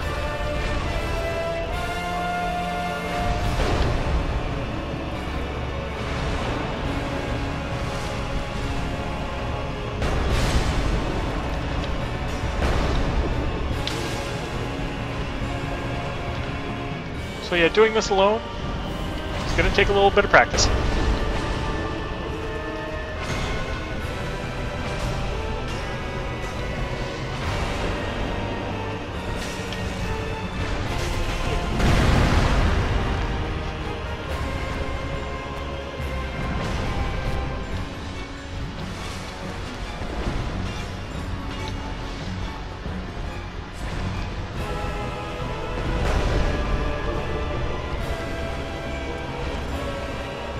Get that giant hammer out of my face, Ornstine.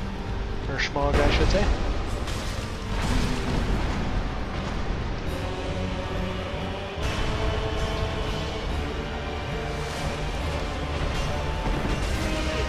Fuck on.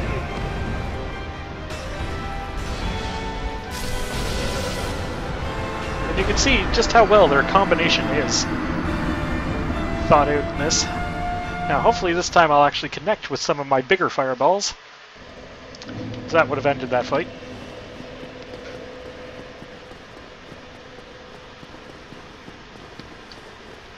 Or at least ended one of them.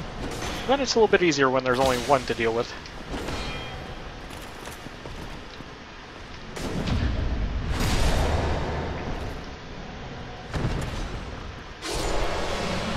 Sword?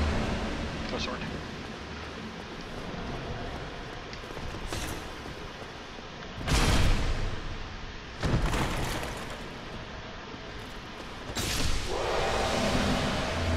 So, I'm going to be putting either Smog or I'm going to put Ornstine down first. I don't know, maybe Smog. Depending on which soul you get, either Soul of Ornstine or the Soul of Smog, it makes a different daemon weapon. So you have to go into New Game Plus to get both their weapons and armor sets. Remember, it's whichever one you kill second that you get their armor set and weapon.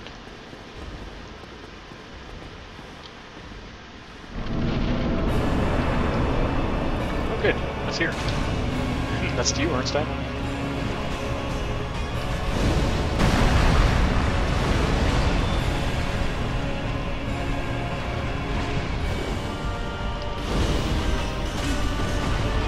Hello, Railroad. I didn't see you being built there.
Quit walking, Ornstine. Get over here.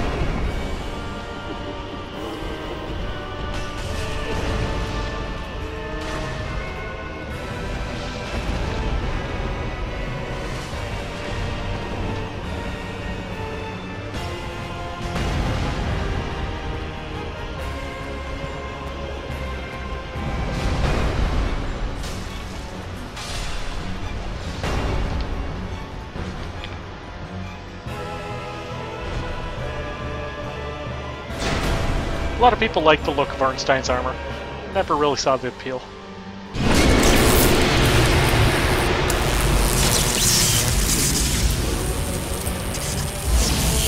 Now, if you fail against a single boss, once he's powered up with the other guy's power, they both resurrect. And you'll see, now that Smog's hammer is electrified, it deals damage through my shield.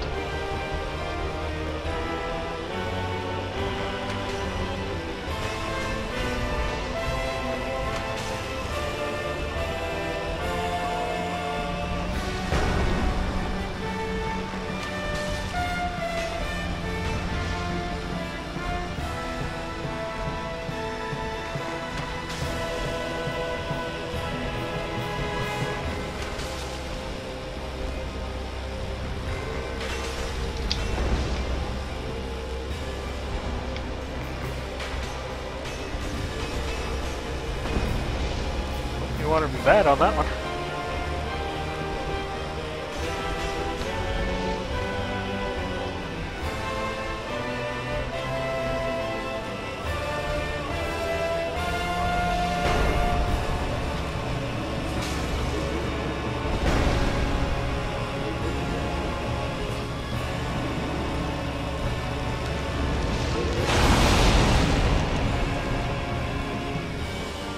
And just, you can watch what I'm doing here.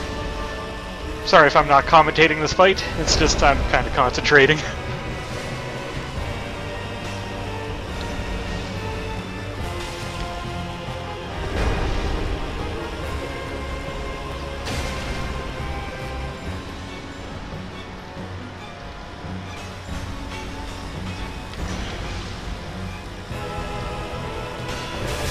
Oh, bollocks!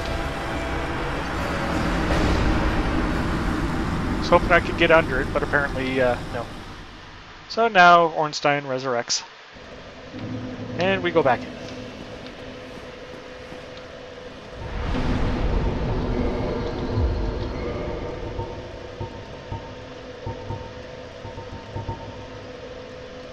Except this time we'll try something a little different.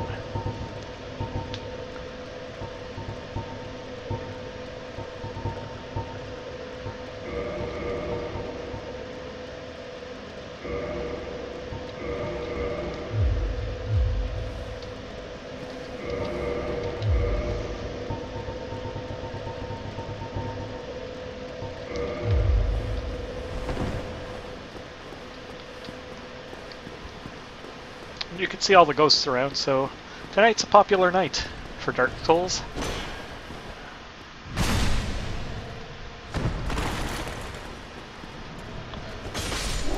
And for the knights, once you backstab them, just give them that extra few seconds to start standing back up before you start into your power attack. And by the time they're up and vulnerable again, your power attack will hit to finish them off.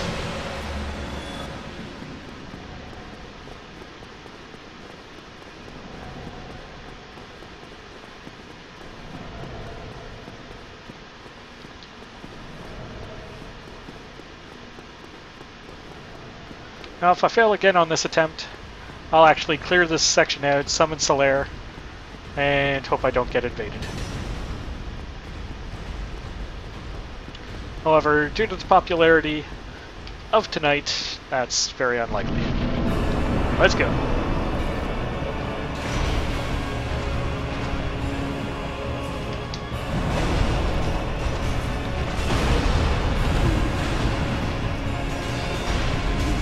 Yeah, that wasn't good.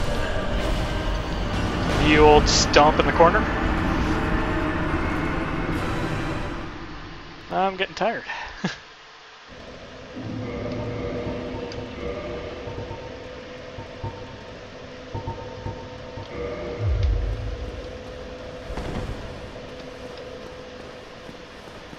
Now, I don't exactly need fast roll for this. Just need to time my rolls better.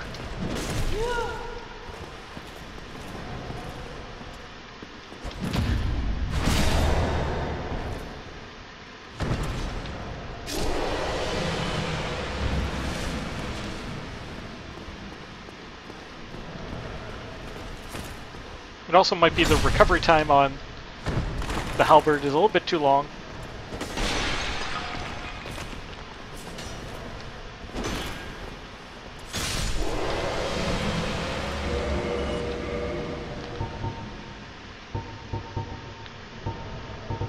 I'd use the lightning spear, but Ornstine and Smog's armor sets are very resistant to lightning. That's the word I wanted. Resistant. So we'll give this Divine Bastard Sword a little chance. And hopefully its broader slashing attacks will be a little bit better for me.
That's going to hit me.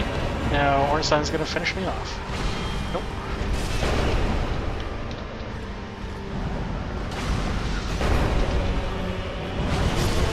There it is.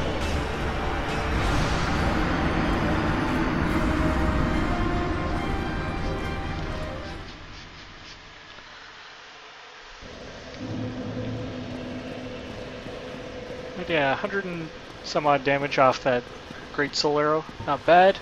I just need to be able to take one of them out.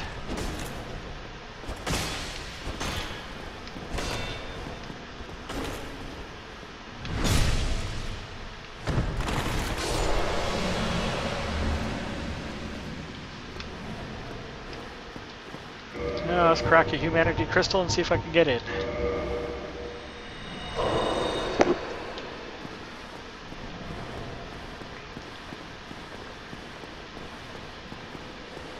Without getting invaded the crap out of.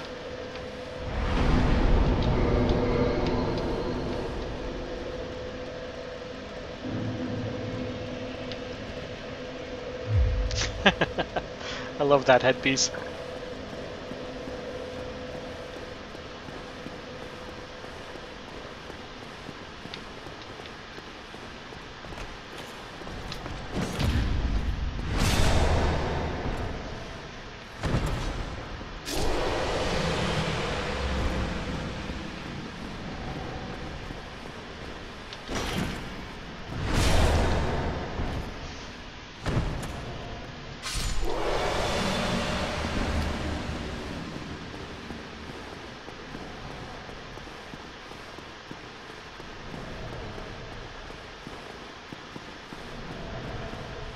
Now I'll probably need the range on the halberd.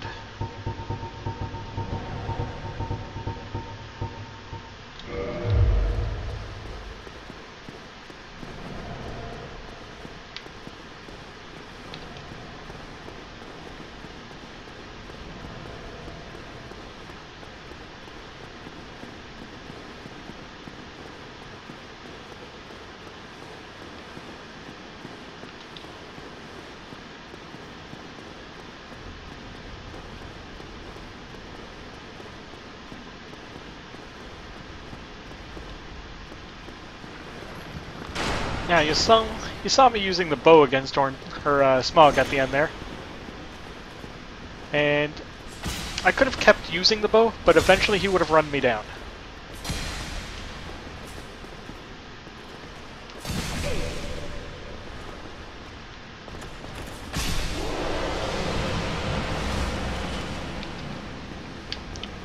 What'd you drop me?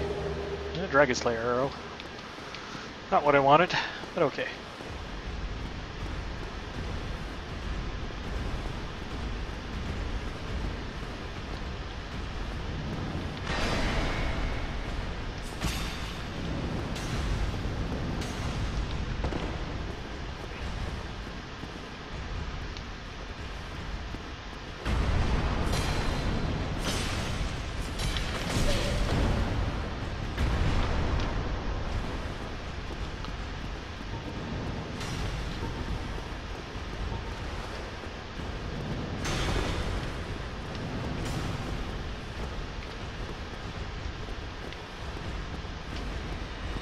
Oh, he's healing.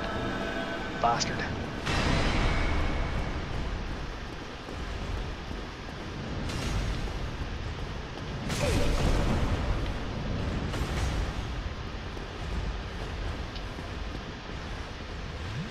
And what I'd give for like a claymore or something. Just something for them to step on and die.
Hate these guys.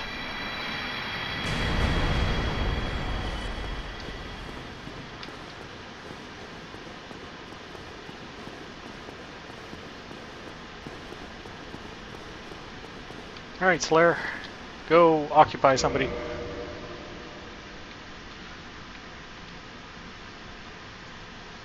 Now, I highly expect Slayer not to survive. It's just kind of what happens. But thankfully he distracts one of them for usually long enough to do critical damage to the other. So you can get to the final boss stage a little bit easier. And while this has been quite the journey,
alright, now with Ornstine going down, Smog will absorb his power, but this time I have Slayer to help me distribute the damage and aggro.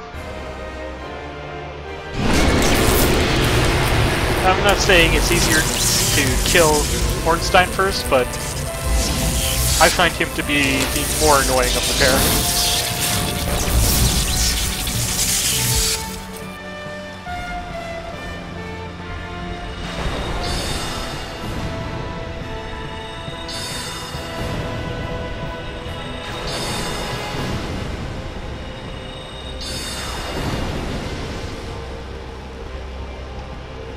Now with Smog, you really do want to keep your distance. That hammer does a lot of damage, and his giant AoE electrical ass plant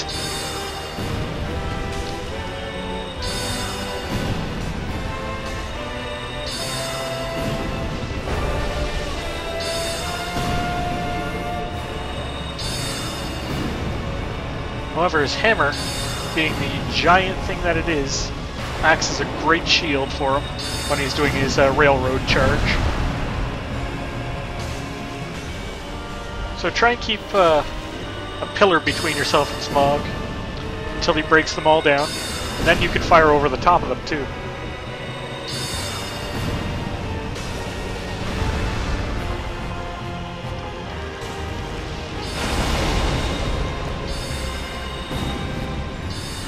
Now Solaire's about to die.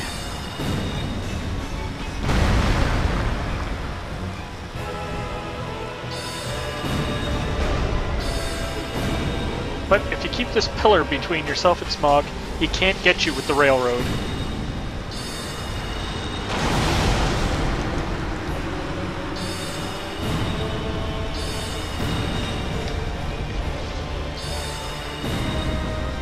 Same goes for Ornstine and his spear shot.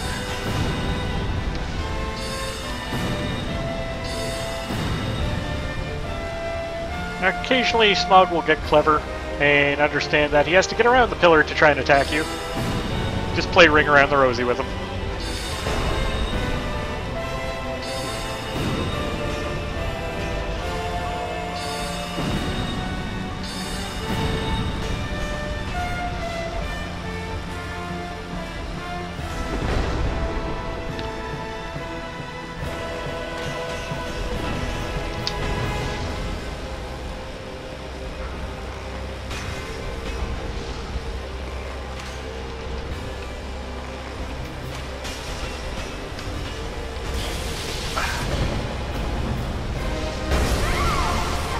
That's not the shield I wanted, but everybody can see that, you know, I'm an idiot.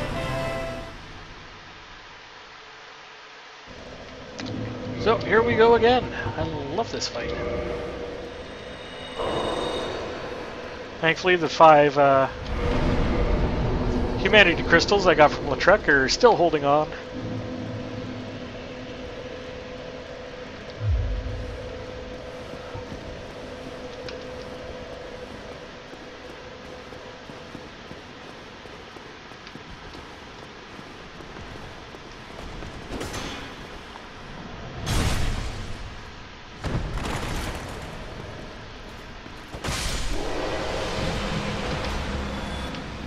Always have to take that chance for him dropping his sword.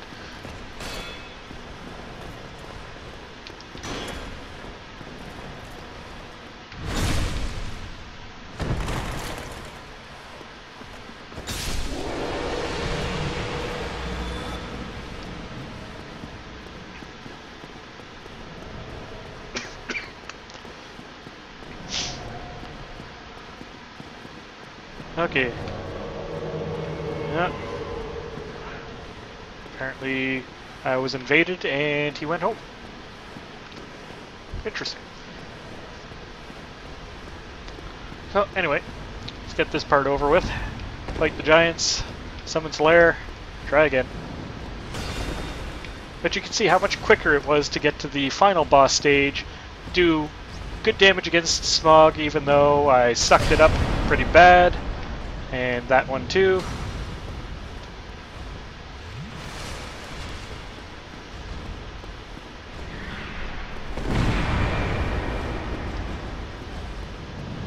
Should have just stuck with the halberd and went for the one hit that I needed. Maybe 2.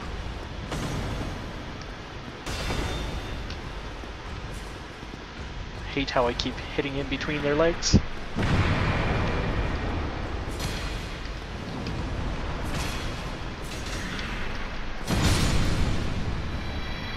None of that.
Faithful Slayer, the only guy I can actually summon.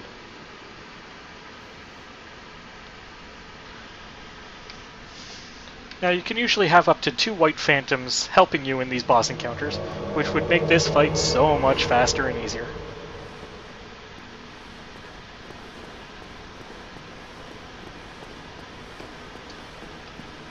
Slayer, what are you doing? Oh, just hurting yourself. Okay.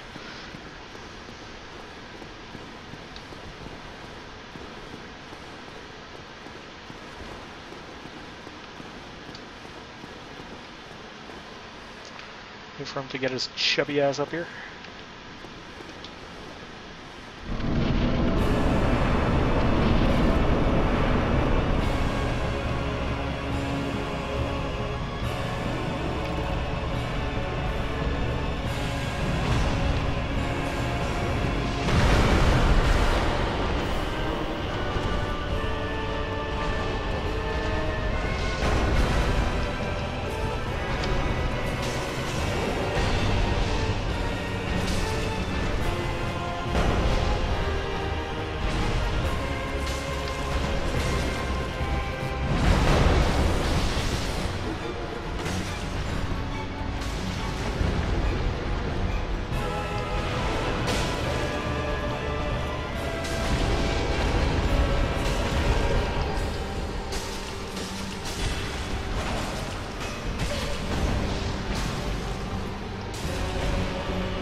And Slayer's taking a lot more damage this time around from Smog, so he won't be up as long. Hopefully this time I won't hit his hammer as often with my spells either.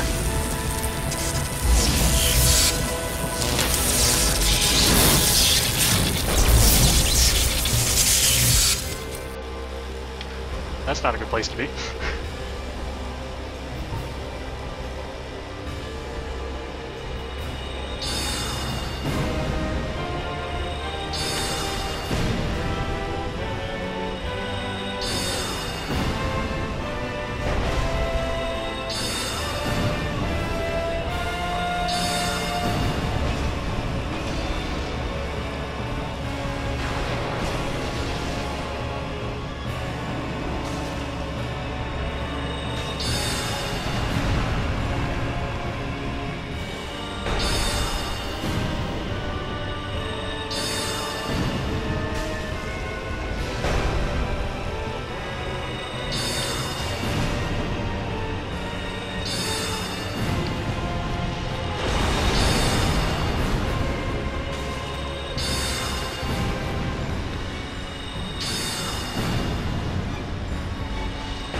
down you assholes go.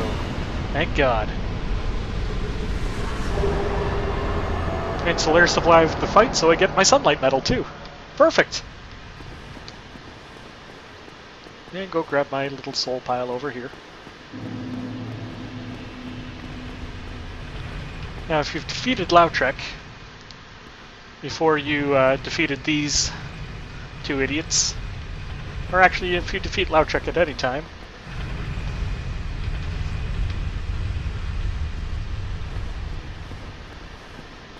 bonfire, which I'm gonna get first.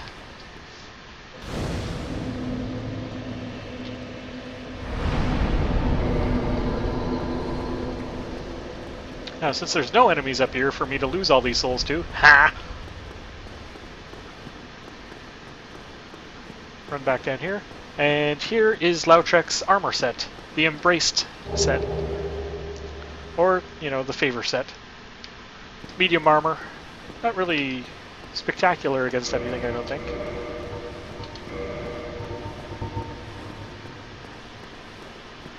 Black Cleric Robes is a medium light armor. But as you can see, it's got really good magic resist and fire resist on it. Silver Knight has great physical and good lightning. But down here, the Embraced set is kind of heavy, but has really good fire, magic, and physical resist for its weight. Little lacking in lightning. The stone armor is incredibly heavy, but freaking awesome. Abel's armor is heavier still, but makes up for it because it's got slightly, or actually moderately better magic resist and one more physical resist, but slightly less lightning resistance.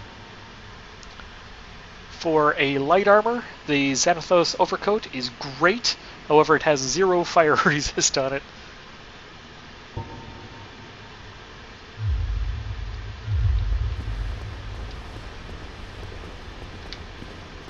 But anyway, after you defeat Smog and Ornstine, a wonderful bonfire right here to level up at, get my final faith point that I needed, and start pumping into strength.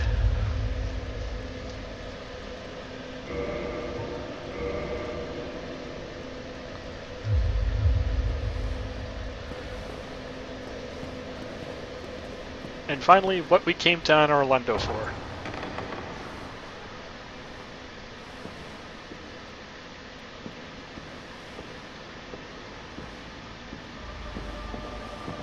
Thou hast journeyed far. And I do not mean her gigantic rack. Come hither, child.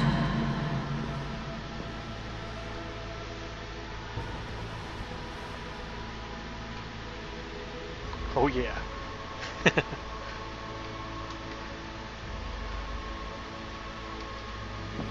O chosen undead, I am Guinevere, daughter of Lord Gwyn and Queen of Sunlight. Since the day Father his wounded obscureth, I have awaited thee. I bequeath the Lord vessel to thee. And the best power in the game, warping between bonfires. Very select bonfires, but cuts down travel time so much. And beseech thee, succeed Lord Gwyn, and inheriteth the fire of our world. Thou shalt endeth this eternal twilight, and avert further undead sacrifices.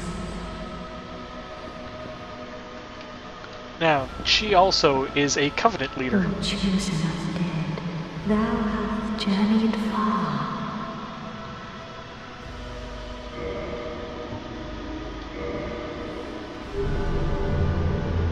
The Princess Guard is the middle type Covenant for the Holy Three. The Warriors of Sunlight, the Princess Guard, and the Way of the White. They're all kind of geared towards PvE and co-op.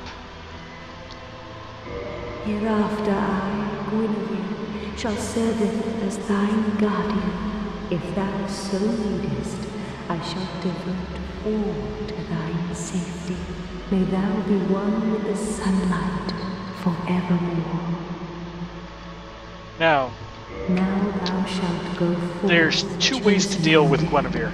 You can just leave her alive and, you know, carry on, be a princess guard, do your thing. Or you could shoot her in the face, in which case the sun here in Anor Londo goes out, because she is the Princess of Sunlight. And there's going to be about 3 or 4 different mobs in the area that only spawn once. They're worth a lot of souls, but you can no longer farm this area. It goes dark. You will be considered guilty forever when you're in the zone, so the Darkmoon Blade Covenant players will invade you pretty well constantly while you're here. But all the rest of the mobs in this zone no longer exist. So once you kill those few unique mobs that are summoned during the Darkening, you can just kill her outright. Get souls, and then this place you can just run around freely. No more paladins, no more giants, no more demons. Just darkness, and you. And this bonfire. And that ends this episode of Dark Souls 101.